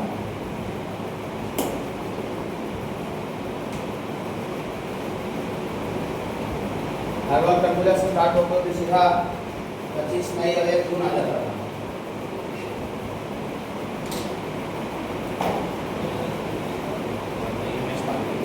हाँ, अप्रैल तो स्टार्ट होता था, इस बार स्टार्ट काफी करते हैं। कैलकुलस में और मजा आ गया।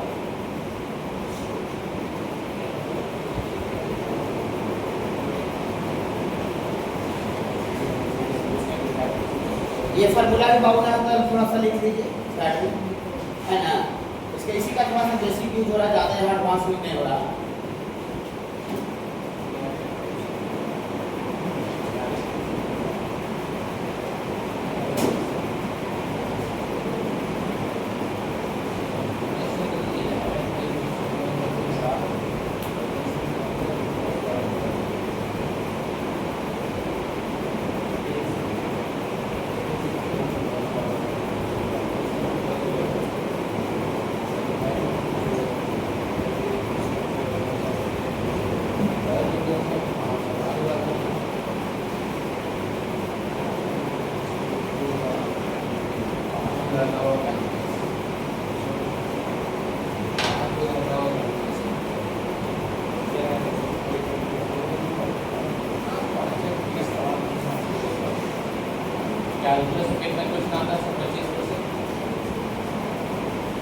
कैलकुलस होगा वो, कैलकुलस से आपको 11 या 12 हो जाएगा।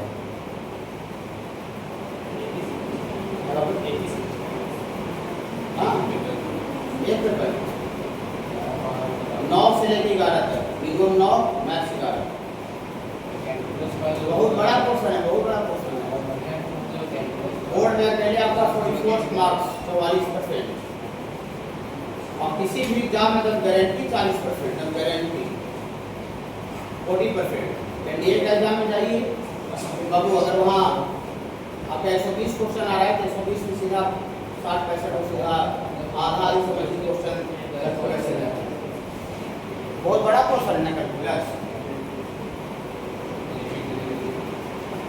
पढ़ते पढ़ते आप जब रुक जाइएगा, थक जाइएगा।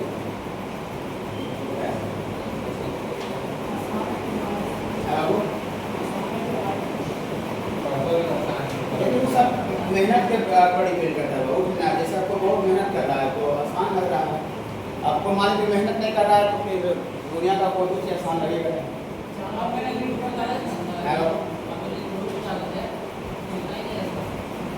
ग्रुप में डाल देना खुलता है, क्यों?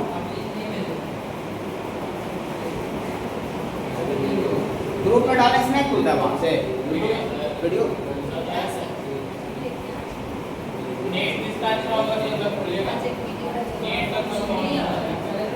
उनको दिखाइए, उनको दिखाइए तो देख लेंगे।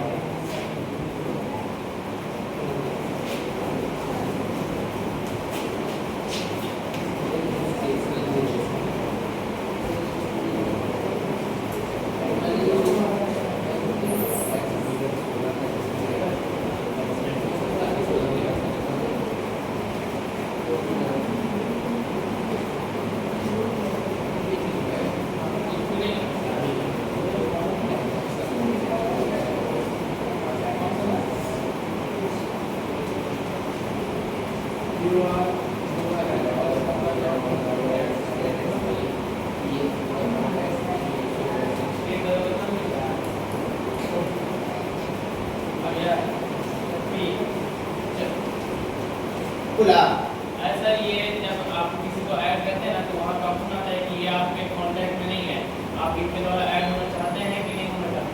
तो आप जब वहाँ बोलिएगा तब है ना ये सिस्टम आता है वीडियो देखने के लिए।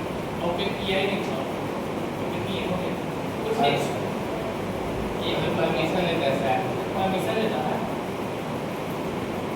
तो जिसके पास सिस्टम में मोबाइल है तो वो सिस्टम लेता है। हाँ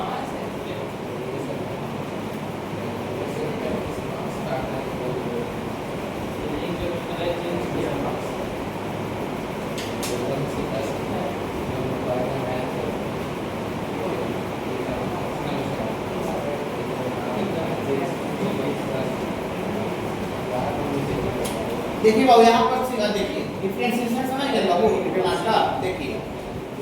और बाबू जब 12th में हम लोग कैलकुलस पढ़ेंगे तो डिफरेंशिएशन के साथ साथ इंटीग्रेशन पढ़ना है। इंटीग्रेशन केमिस्ट्री में थोड़ा फिजिक्स में जानते होंगे, ये सिंबल जो है ना लंबा एच जैसा ऐसा, ये इंटीग्रेशन का सिंबल है। हाँ ये इंटीग्रेशन का सिंबल है बाबू, और इसका मतलब होता है जोड़ना। सम मतलब जोड़ना। डिटेल से पढ़ नहीं रहे हैं, ये इंटीग्रेशन का सिंबल है। ठीक है बाबू। हाँ और कुछ फार्मूला शायद इंटीग्रेशन में भी पढ़े होंगे, फिजिक्स में पढ़ाया होगा, और नहीं पढ़ेंगे तो फार्मूला देखिए यहाँ पर क्या कीजिएगा, खाली मेथड यहाँ पर जानना है।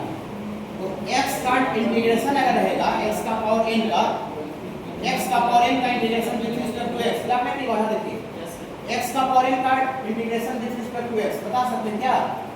जब डिफरेंशिएशन करते हैं तो विथ रिस्पेक्ट टू x लिखने के लिए बटा dx लिखते हैं, और जब इंटीग्रेशन करते हैं तो गुना में dx लिखते हैं। फिर बाबू हाँ इसका बता सकते हैं, पावर में एक जुड़ जाता है n+1 बटा n+1, अपने से इंटीग्रेशन कांस्टेंट c लिखते हैं, ये इंटीग्रेशन कांस्टेंट होता है c। तो बतावेंगे कि बाबू हाँ ज़्यादा कहीं यहाँ पर होगा नहीं। और जैसे मान लेते हैं कि यहाँ पर कुछ 4 × dx है, तो अंदर में 4 कांस्टेंट है, बाहर हो जाएगा डिफरेंशिएशन जैसा, ये 4 बाहर हो जाएगा और अंदर में सिर्फ dx बचेगा, और dx का इंटीग्रेशन बाबू x होता है। ठीक है, ये आपको अभी कुछ हम ज़्यादा बता नहीं रहे हैं बाबू, इतने का यूज आएगा। देखिए खाली हम मेथड समझ लीजिए कि इंटीग्रेशन को हम लोग इंटीग्रेट बाबू कैसे करते हैं। ओके देखिए ये बाबू एक डिटरमिनेंट है। डिटरमिनेंट पहला रो में f1x है, दूसरा रो में पहला रो में f1x और f2x है, और दूसरा रो में a और b है। ये f1x है मतलब यहाँ पर x का फंक्शन है, माने वेरिएबल है। f2x माने x का फंक्शन माने वेरिएबल है, और यहाँ पर x नहीं है, यहाँ पे x नहीं, मतलब दूसरा जो पूरा रो है वो पूरा का पूरा कंप्लीट कांस्टेंट है।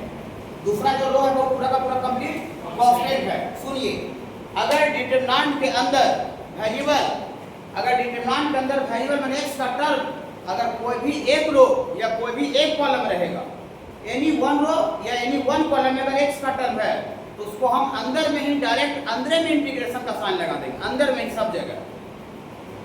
अगर किसी भी एक रो या किसी भी एक कॉलम में वेरिएबल है तो हम बताइए जो वेरिएबल है x का टर्म वो सिर्फ और सिर्फ एक रो में है कि एक से ज्यादा रो में? एक रो में है, पहला रो में है।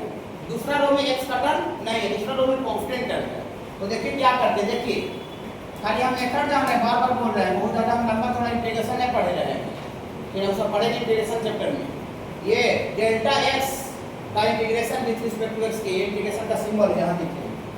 ओके बाबू हाँ इसको बाबू अंदर में इंटीग्रेट कर देंगे ऐसा, अंदर में बाबू यहाँ पर इंटीग्रेशन कर देंगे f1x dx, और ये इंटीग्रेशन बाबू f2x dx, और यहाँ है बाबू आपको a और अंदर में ही जहाँ जहाँ पर वेरिएबल है तीसरों में अंदर में इंटीग्रेशन का साइन लगा देंगे अंदर में।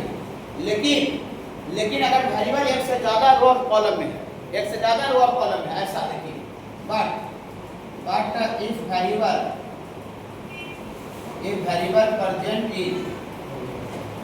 present in a more than one रो और कॉलम, एक से ज़्यादा रो और कॉलम में है, एक से ज़्यादा रो और कॉलम में है बाबू, डेल्टा बराबर ऐसा लिखा हो बाबू, इसको एक अच्छे से ले लेते हैं, x ले लेते हैं, x का स्क्वायर लेते हैं, 1 और x ले लेते हैं, ऐसा ले लेते हैं।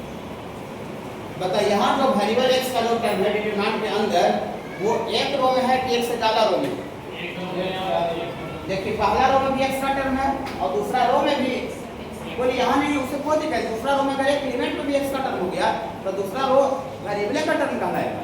तब पहला रो में भी है दूसरा रो में भी है। कॉलम वाइज देखिएगा, कॉलम वाइज तो पहला कॉलम में भी x का टर्म है, दूसरा कॉलम में भी है।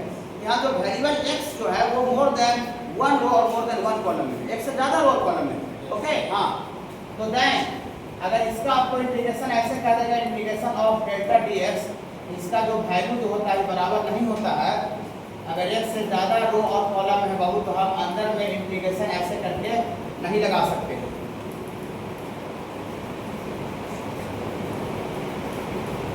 ये गलत बात है, नॉट करेक्ट, ये नॉट करेक्ट, इतना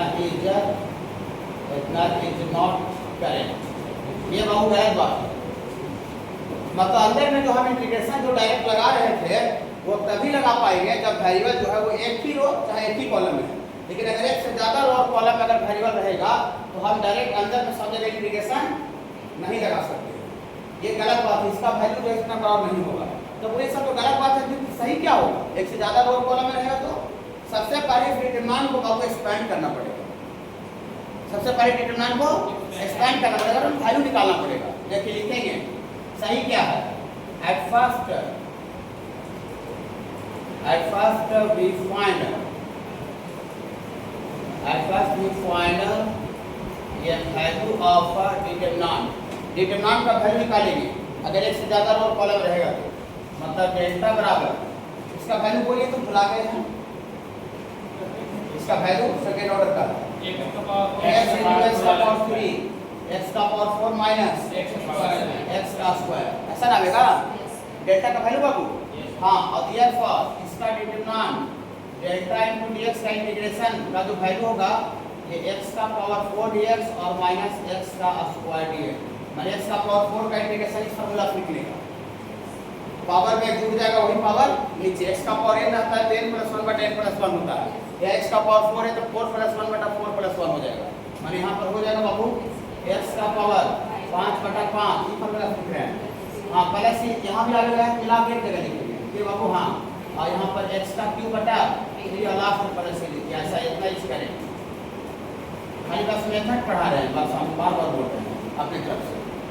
मतलब अगर डिटरमिनेंट के अंदर जो वेरिएबल x है वो कोई भी एक रो या कोई भी एक कॉलम में अगर है तो अंदर में ही इंटीग्रेशन का साइन लगा दीजिए अंदर में। लेकिन अगर एक से ज्यादा रो और कॉलम में रहेगा तो हम अंदर में डायरेक्ट इंटीग्रेशन का साइन लगाएंगे, तो वैसा करना गलत हो जाएगा। सही क्या होगा कि आगे सबसे पहले एक से ज्यादा रो और कॉलम में रहेगा तो सबसे पहले उसका डिटरमिनेंट का वैल्यू लिखना पड़ेगा और वैल्यू लिखने के बाद इंटीग्रेट होगा। थोड़ी सा इसका एग्जांपल दीजिए ना ऊपर वाला का, तब ठीक रहेगा। देखिए ऐसा हो, खाली मेथड जान रखो। देखिए एक और एग्जांपल, जैसे डेल्टा बराबर यहाँ x है और x का स्क्वायर और 1 और 2 है, 1 और 2 है। यहाँ जो वेरिएबल है सिर्फ एक रो या एक कॉलम में है, फिर से ज्यादा में सिर्फ एक रो में है, पहला रो में है, दूसरा रो में हमको x का नामो निशान तक नहीं है। फिर बाबू ऑब्वियस फॉर इसका इंटीग्रेशन पूछ रहा है, ये इंटीग्रेशन बाबू इसका पूछा जा रहा है बाबू। इंटीग्रेशन आपको डेल्टा f dx का इंटीग्रेशन, इसका जो इंटीग्रेशन होगा डायरेक्ट अंदर में f dx को इंटीग्रेट कर देंगे और x स्क्वायर देखिए अंदर में डायरेक्ट इंटीग्रेशन कर देंगे। कोई भी एक रो या कोई एक कॉलम रहेगा और कांस्टेंट का उसको कुछ नहीं करेंगे। कांस्टेंट वाला देखिए कि वो बाउली से है, खाली जहां वेरिएबल का टर्म रहेगा ना, वेरिएबल का टर्म रहेगा उसको इंटीग्रेट कर देंगे, कांस्टेंट वाला कुछ नहीं करेंगे। यहाँ से बाबू अब अंदर इसका इंटीग्रेशन बोलिए, x का इंटीग्रेशन x स्क्वायर बटा 2 ये फार्मूला पर पावर में जुटेगा वही पावर नीचे, इसका बोलिए x का p बटा 3 हो गया इंटीग्रेशन। और यहाँ पर 1 2 इंटीग्रेशन कर लीजिए ना, तब इसका वैल्यू लिखाएगा। हाँ, तो इसका वैल्यू निकाल तो दिया for integration of delta dx बराबर इसका वैल्यू बोलिए, ये दोनों गुना होगा, ये दोनों 2 कट जाएगा, x का स्क्वायर और माइनस x का क्यूब बटा 3 ऐसा हो जाएगा। प्लस c लास्ट में लिख दीजिए इंटीग्रेशन। मतलब देखिए, मतलब किसी भी एक रो या किसी भी एक कॉलम में अगर वेरिएबल है तो जिस रो में वेरिएबल है उस रो के अंदर में ही इंटीग्रेशन का साइन लग गया, कांस्टेंट को कुछ नहीं करेंगे। इसका इंटीग्रेशन लिखे हैं x स्क्वायर, x का integration x square by 2, x square का इंटीग्रेशन x2 बटा 3 और कांस्टेंट को उतार दिए हो। अब ऐसा इंटीग्रेशन करने के बाद फिर इसका वैल्यू लिख करके ले आए। लेकिन अगर एक से ज्यादा रो और कॉलम में रहेगा तो हम अंदर में इस तरह से डायरेक्ट अंदर में सब कुछ जो इंटीग्रेट कर रहे थे वैसा इंटीग्रेशन नहीं कर सकते। सबसे पहले अगर एक से ज्यादा रो और कॉलम में है तो सबसे पहले इसके डिटरमिनेंट का सबसे पहले वैल्यू लिखना पड़ेगा। देखिए at first we find the value of determinant, इसका वैल्यू निकालेंगे x में x की शून्य करेंगे x का पावर 4 और 1 गुना x स्क्वायर x स्क्वायर, और जब वैल्यू आ जाएगा तब उसके बाद इंटीग्रेट करेंगे। तो x का पावर 4 का इंटीग्रेशन x का पावर 5/5 x स्क्वायर का इंटीग्रेशन x by 2। ना इसका वैल्यू निकाल के नहीं कर सकते फिर बाबू, इसका वैल्यू निकाल के नहीं कर सकते नहीं, इसका वैल्यू निकाल के कीजिएगा तो फिर आंसर शायद ये आएगा। देखिए तो आ जाएगा, सेम आ जाएगा क्या? इसका वैल्यू कितना है? 2x माइनस x स्क्वायर, तो 2x है। अब x का इंटीग्रेशन x स्क्वायर बाय 2 तो 2 से 2 कट जाएगा फिर, और फिर x स्क्वायर का इंटीग्रेशन कितना आ जाएगा? x by 3। तो लगता है इसका भी एक्सपेंड करके वैल्यू निकालना तो समझ आ रहा है। लेकिन अब ये जो प्रोसेस है अगर 3 ऑर्डर पड़ेगा साल है, 2 ऑर्डर के लिए है, तो अगर एक से ज्यादा रो और कॉलम अगर वेरिएबल है ना बाबू, एक से ज्यादा रो और कॉलम वेरिएबल है तो आप तब एक्सपेंड कीजिएगा। और अगर सिंगल एक ही रो का एक ही कॉलम है तो जिस रो में वेरिएबल है ना अंदर में इंटीग्रेशन करके अब तब वैल्यू निकालिए। ये मेथड है इंटीग्रेशन का। ये ज्यादा इंपॉर्टेंट नहीं, इंटीग्रेशन इससे ज्यादा इंपॉर्टेंट नहीं है, सिग्मा वाला ज्यादा इंपॉर्टेंट है, समेशन वाला।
कल वाला क्लास में ज़्यादा फिर नहीं कीजिएगा, बहुत ज़्यादा बड़ा लॉस हो जाएगा।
कोई बाबू इंपॉर्टेंट नहीं था, ना इंटीग्रेशन वाला इंपॉर्टेंट था, ना डिफरेंशिएशन वाला इंपॉर्टेंट था, और नहीं बाबू पीछे जो बताए वो सब इंपॉर्टेंट था। इसमें नोट्स में अभी तक कोई इंपॉर्टेंट नहीं था, लेकिन ये जो समेशन वाला जो बताने जा रहे हैं बाबू वो इंपॉर्टेंट है।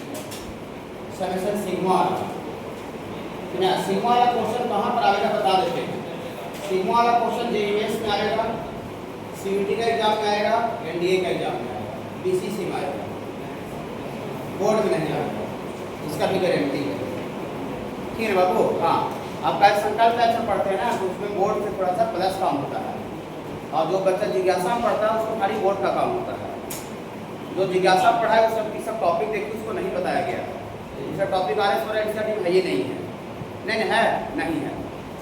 फिर बाबू जी आपका बोर्ड प्लस हो गया, मैंने बोर्ड तो होगा ही, उससे आगे का काम होगा। चलिए, तो ये सब इंपॉर्टेंट नहीं है, लेकिन ये जो समेशन ऑफ डिटरमिनेंट है इसमें आप स्टार लगा के इंपॉर्टेंट लिख दीजिएगा, देखिए ये एक्सपीरियंस टीचर का काम होता है।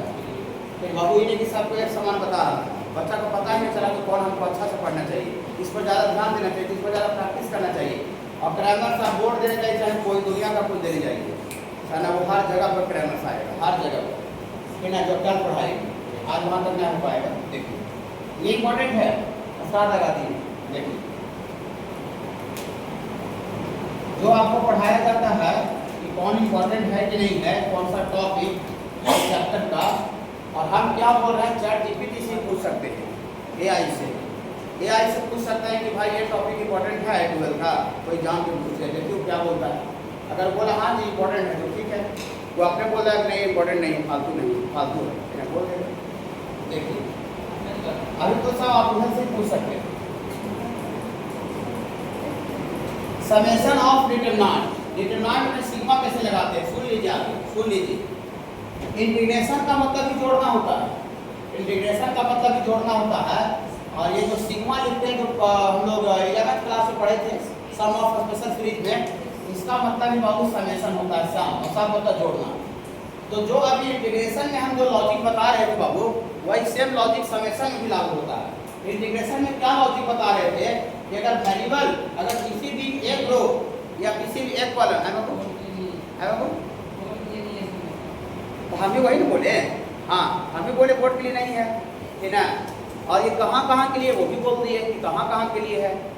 सीयूटी एग्जाम के लिए जाएगा वहाँ के लिए, ये मेंस के लिए है, एडवांस के लिए है, ये बीसीसी के लिए, एनडीए के लिए है, बोर्ड के लिए नहीं है। बोर्ड के लिए खाली इसमें ग्रामर रूल है, इस ग्रामर से बता रहे हैं। फिर बाकी इसमें बोर्ड का कुछ भी टॉपिक नहीं है, बाकी बोर्ड का सब पीछे पहला नोट था। ठीक है, देखिए पहला नोट्स पूरा अच्छा से कर लीजिए, बोर्ड आपका होगा इसमें ग्रामर रूल, ये वाला सिस्टम ऑफ यूनिट क्वेश्चन। देखिए तो जो अभी बाबू नियम हम आपको इंटीग्रेशन के लिए बोल रहे थे, वही सेम काम बाबू सेम नियम सिग्मा के लिए होता है। कहा है इंटीग्रेशन का मतलब भी जोड़ना होता है और सिग्मा का मतलब भी जोड़ना होता है। ओके बाबू, हाँ तो देखिए इफ अगर ये डेल्टा आर लिखा हुआ मतलब जो डिटरमिनेंट है वो आर का फंक्शन है, मतलब डिटरमिनेंट में वेरिएबल जो है वो आर है। अगर हम लोग एफ एक्स लिखते हैं मतलब वेरिएबल एक्स है, और एफ टी लिखते हैं मतलब वेरिएबल टी है, और एफ जेड लिखते हैं मतलब वेरिएबल जेड है। यहाँ डेल्टा आर लिखते हैं मतलब जो डिटरमिनेंट है वो आर का फंक्शन है, आर का फंक्शन मतलब उसमें वेरिएबल बाबू आर है। हाँ तो वेरिएबल आर है तो ऐसा लिखते हैं। ये सबसे पहला है बाबू एफ आर, और ये बाबू जी आर, और ये है बाबू एच आर, और यहाँ है बाबू ए बी सी, और यहाँ है बाबू डी ई एफ। बताइए ये जो डिटरमिनेंट जो दिए बाबू सुजीत, ये इसमें वेरिएबल आर एक ही रो में है कि एक से ज्यादा रो कॉलम में, सिंगल एक रो में, खाली पहला रो में दिख रहा है डेल्टा आर, मतलब वेरिएबल आर है, और ये आर यहाँ पहला सिर्फ रो में दिख रहा है।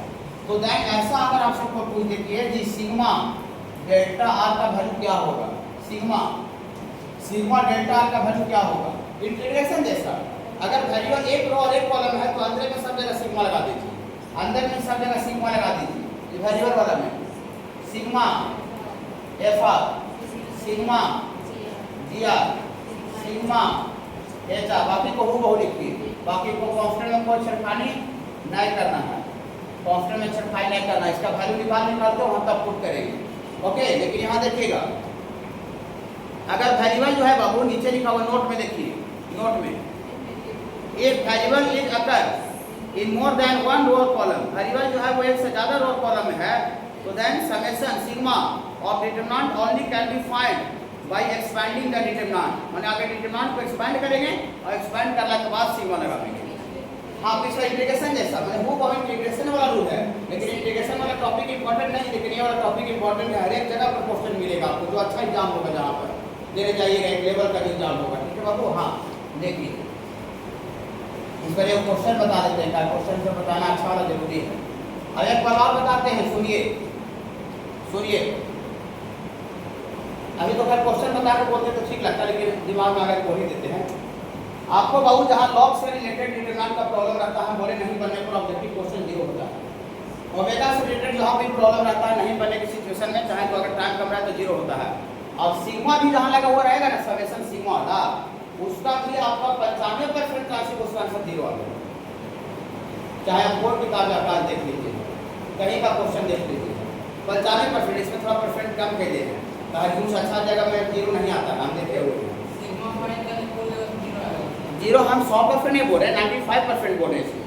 लॉग वाला ओमेगा वाला 99.8 बोले थे, फिर इसमें 95% बोल रहे हैं, 95%। मैंने सिग्मा अगर बोल दिया डिटरमिनेंट में लगा हुआ, तो उसका आंसर आपको अगर नहीं आ रहा ऑब्जेक्टिव में तो 0 ही लगा पाइए, 95% चांसेस क्या हो जाएगा, सही हो जाएगा। ठीक है, देखिए देखिए। हाँ बाबू, हाँ बाबू,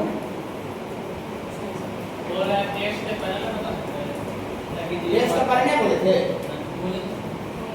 टेस्ट के पहले वाला बात बोले होंगे। हाँ बोले होंगे, बोले तो बाबू टेस्ट के पहले। हाँ, लॉग वाला अंदर में क्वेश्चन आया हुआ तो बोल ही दिए होंगे।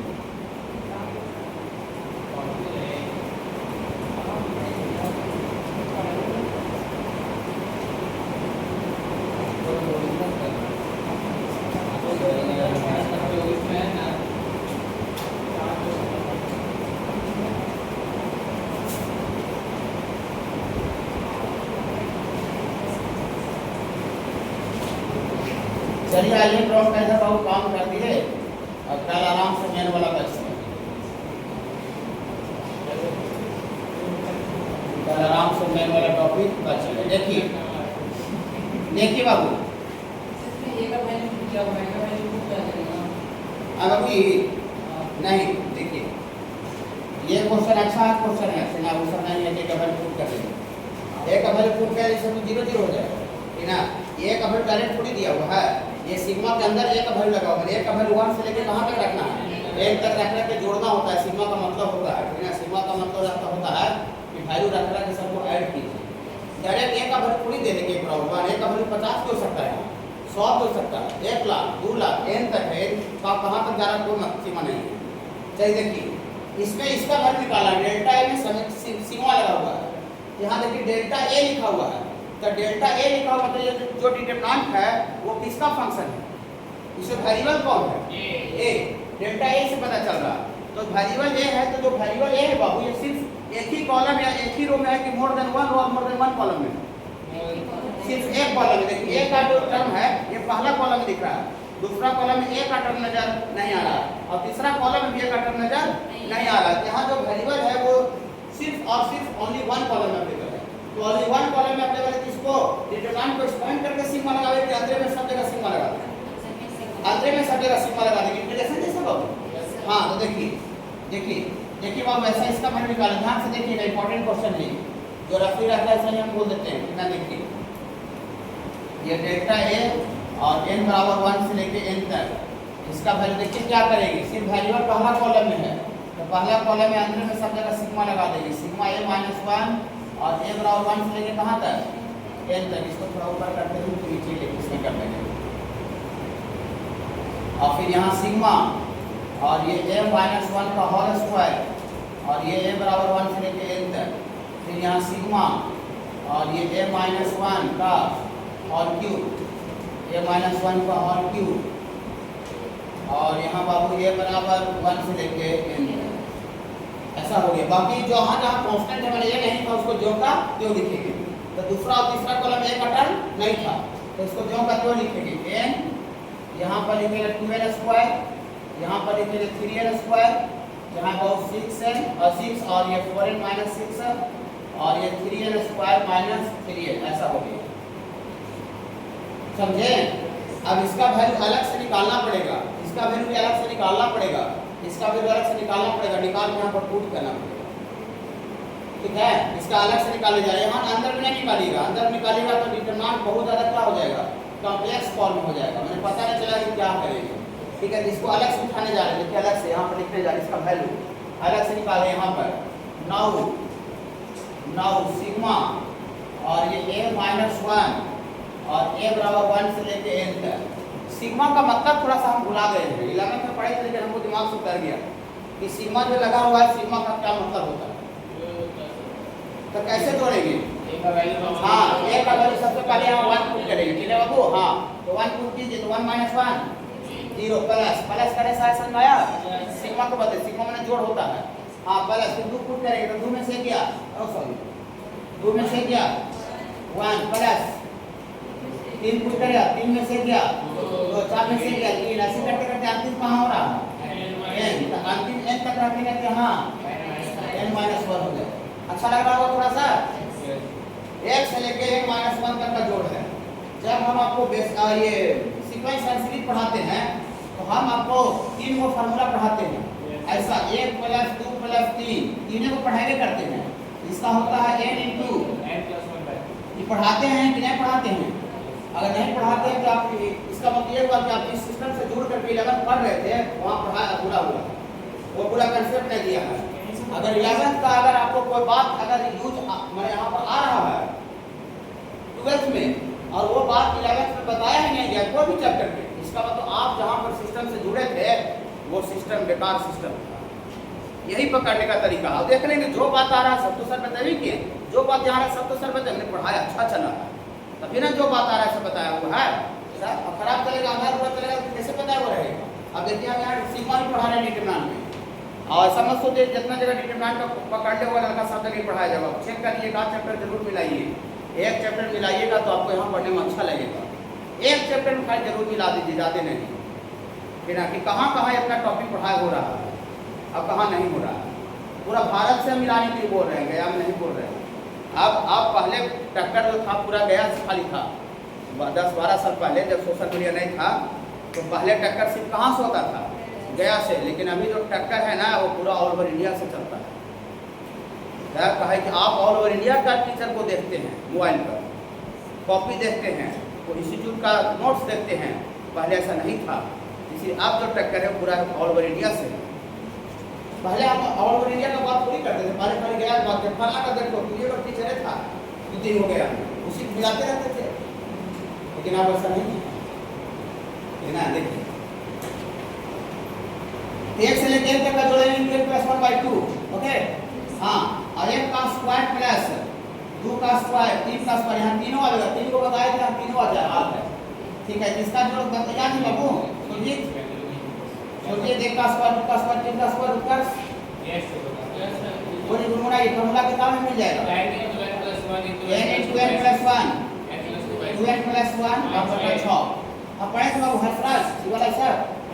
हाँ हेलो हाँ, और फिर क्यू वाला बताए थे 1 का क्यू प्लस 2 का क्यू, ऐसे करते करते n का क्यू, थोड़ा इसका क्यू बनाइएगा, ये वाला वैल्यू होता है लेकिन इसका पूरा का होल स्क्वायर होता है। हाँ, यही वैल्यू होगा n × n + 1/2 लेकिन पूरे का समझ रहे हैं ना। हाँ, यहाँ देखिए पूरी सर ये वाला चीज यहाँ थोड़ी है सर, आप पागल बनाते यार है, वही चीज है 1 से लेकर खाली n - 1 तक है। तो कोई जरूरी थोड़ी कि 1 से लेकर a तक रहेगा, 10 तक रहेगा। तो 10 तक रहेगा तो क्या कीजिएगा 10 × 10 + 1/2। 1 से लेकर 15 तक रहेगा तो क्या कीजिएगा 15 × 15 + 1/2। तो वहाँ 1 से लेकर n - 1 तक है ना। तो वाला फॉर्मूला बोलिएगा, यहाँ पर बोलिए गुनगुनाइएगा। अगर यहाँ 15 तक रहता तो 15 × 15 + 1, यहाँ 15 के जगह पर n - 1 × हाँ गुनगुनाते रहिए n - 1 + 1, 15 × 15 + 1 20 तक है, 20 × 20 + 1 और बटा 2 तो आगे नंबर है, कॉन्फ्लिक्ट है, समझ आ रहा है। चलिए क्या हुआ सर कैंसिल हो गया, इसका वैल्यू आ गया है n × n + 1/2। इस रूप में इसको बोले जाते हैं नाम में n × n - 1/2 आ गया। ओके, इसका वैल्यू भी लिखना पड़ेगा, कोई उपाय नहीं। सिग्मा जहाँ जहाँ उसका वैल्यू अलग से निकाल के यहाँ रखेंगे, अंदर में नहीं निकालेंगे तो बहुत कॉम्प्लेक्स हो जाएगा। जहाँ जहाँ एक का टर्म नहीं था उसको दो का दो रखे हैं। ओके, हाँ ये क्वेश्चन इंपॉर्टेंट है, अगर नहीं बनेगा कहीं पर ऑब्जेक्टिव क्वेश्चन आएगा तो वहाँ 0 लिखिएगा। 95% चांस वो सही हो जाएगा, 100% इसमें बोल रहे हैं। और सॉरी बोले माइनस वाले लिखा गया है और एक और एंड सिग्मा a माइनस 1 का होल स्क्वायर और a बराबर 1 से लेके तक ही वाला ये वाला, इसमें यहाँ से सब कुछ ऊपर ही वाला आएगा, लेकिन खाली यहाँ होल स्क्वायर में आएगा। 1 डालिए 1 माइनस 1 0 का स्क्वायर आ जाएगा। तो लगातार लिख रहे हैं, यहाँ कितना आ जाएगा बोलिए, 1 का स्क्वायर प्लस यहाँ 2 डालिएगा 2 माइनस 1 का स्क्वायर 3 डालिएगा तो 3 माइनस 1 2 का स्क्वायर, और ऐसे करने का कहाँ तक n माइनस 1 का होल स्क्वायर। इसका वैल्यू यहाँ पर देखिए n into n plus 1 2n plus 1 by 6 होता है। यहाँ से क्या हो जाएगा बोलिए इसका वैल्यू n माइनस 1 into हाँ और हो जाएगा n minus 1 plus 1 into 2 into n minus 1। बोलिए सही बात लिख रहे हैं, सबको नहीं पता चला, कोई बच्चा बोल रहे होंगे।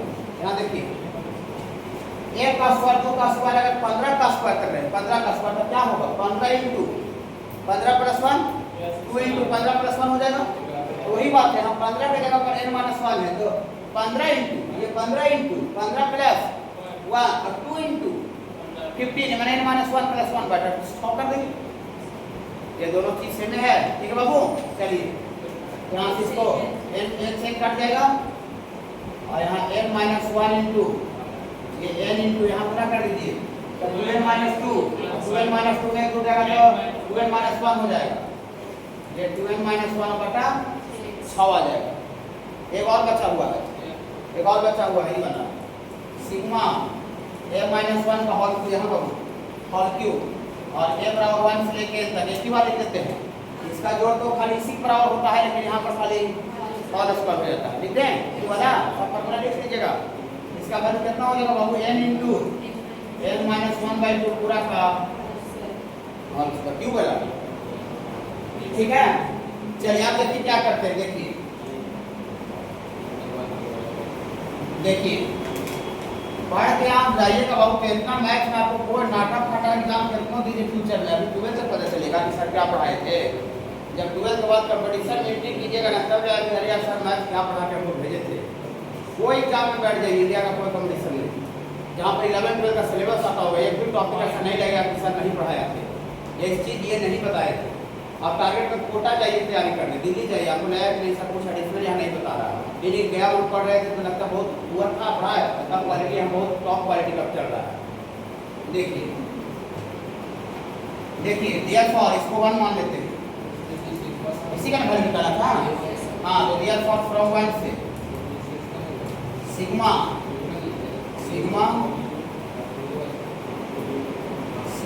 डेल्टा ए और ये बराबर 1 से लेके n तक। देखिएगा थोड़ा सा लास्ट स्टेज पर इसका वैल्यू मेहनत किए हैं, ज़्यादा मेहनत नहीं किए लेकिन थोड़ा मेहनत भी किए हैं। उधर देखिए इसका कितना निकाले सर, अलग से निकाले हैं, व्यवस्था किए हैं। इसका कितना लिख दें n इंटू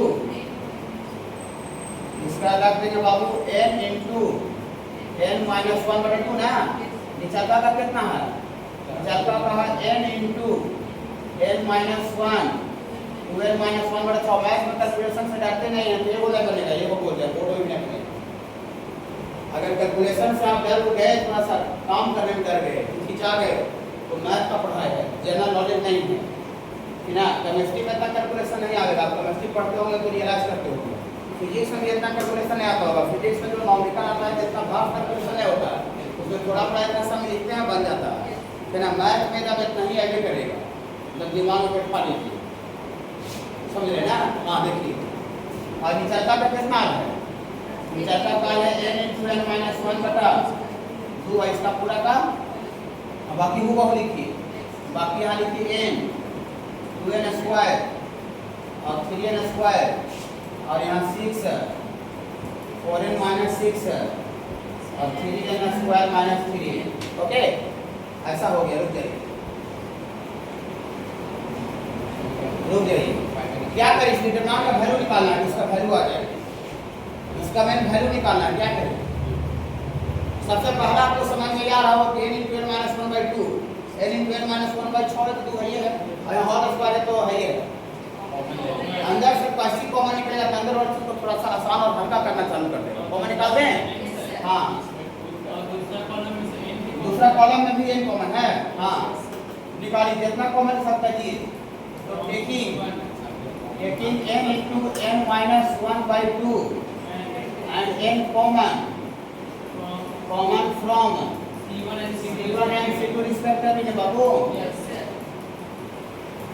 यहाँ से आपको आ जाएगा बाबू ये n × n - 1/2, अब अगर में वो n भी आ गया इसका, यहाँ से निकल जाएगा तो वहाँ 1 बचेगा, और यहाँ से बचेगा बाबू 2n - 1/3, 2 3 6 होता है ना, 2 निकाल के बचा 3 बचेगा, यहाँ और स्क्वायर था देखो बच जाएगा, एक बचेगा तो n × n - 1/2, और यहाँ बचेगा 1 2n 3n ना है बाबू, और यहाँ 6 4n - 6 और 3n² - 3n। अब क्या करें,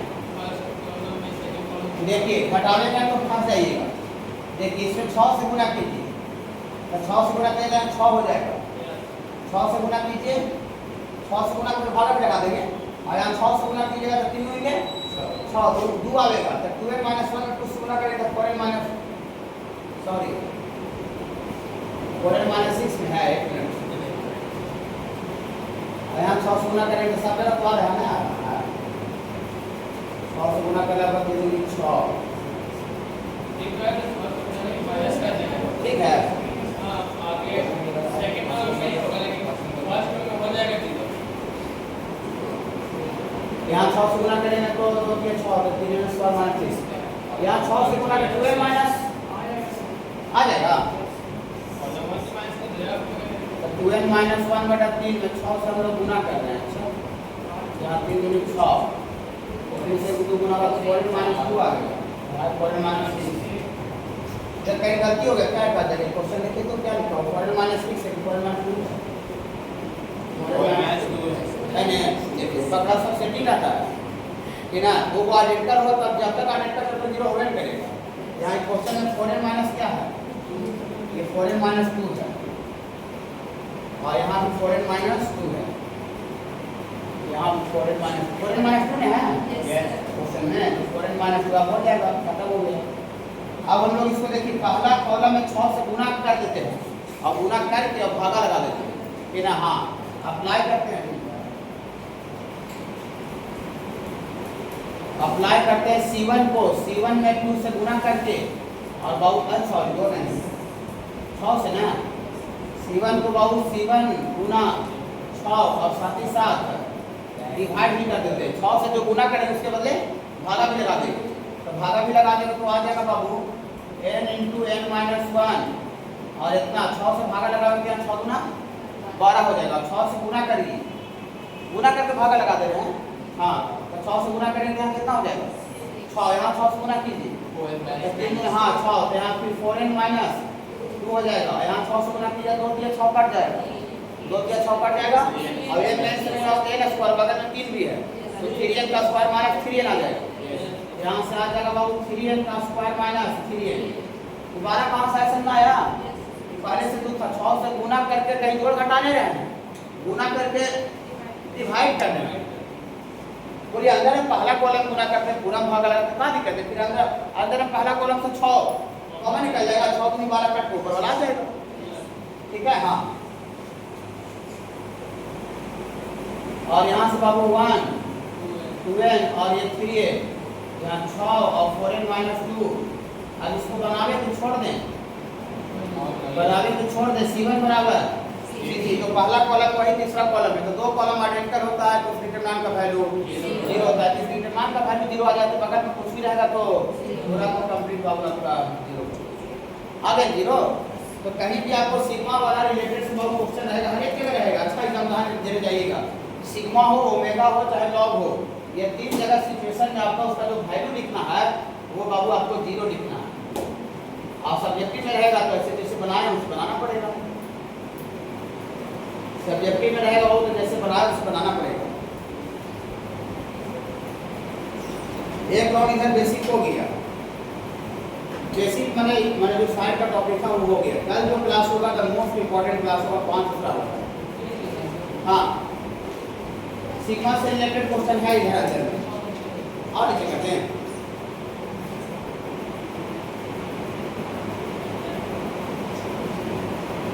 ये थोड़ा क्वेश्चन बहुत बड़ा हो जाता है लंबा, लेकिन इधर क्वेश्चन अंदर में है सिग्मा का, उसको फैक्टराइज करके बना सकते हैं। देखिए ये सब क्वेश्चन आर.डी. शर्मा भी है। आर.डी. शर्मा किताब थोड़ा सा अच्छा किताब रहता है, क्या बोर्ड से थोड़ा सा ऊपर अच्छा देता है वो, इसीलिए जो टॉपिक है वो आर.डी. शर्मा में मिलेगा। Extra topic RS. और एनसीईआरटी में मिलेगा। ये सिग्मा वाला टॉपिक आपको आर.डी. शर्मा किताब जो आता है ना उसमें मिलेगा। आर.डी. शर्मा मिलेगा, बाकी अरिहंत का किताब भी मिलेगा। अरिहंत का जो बुक होता है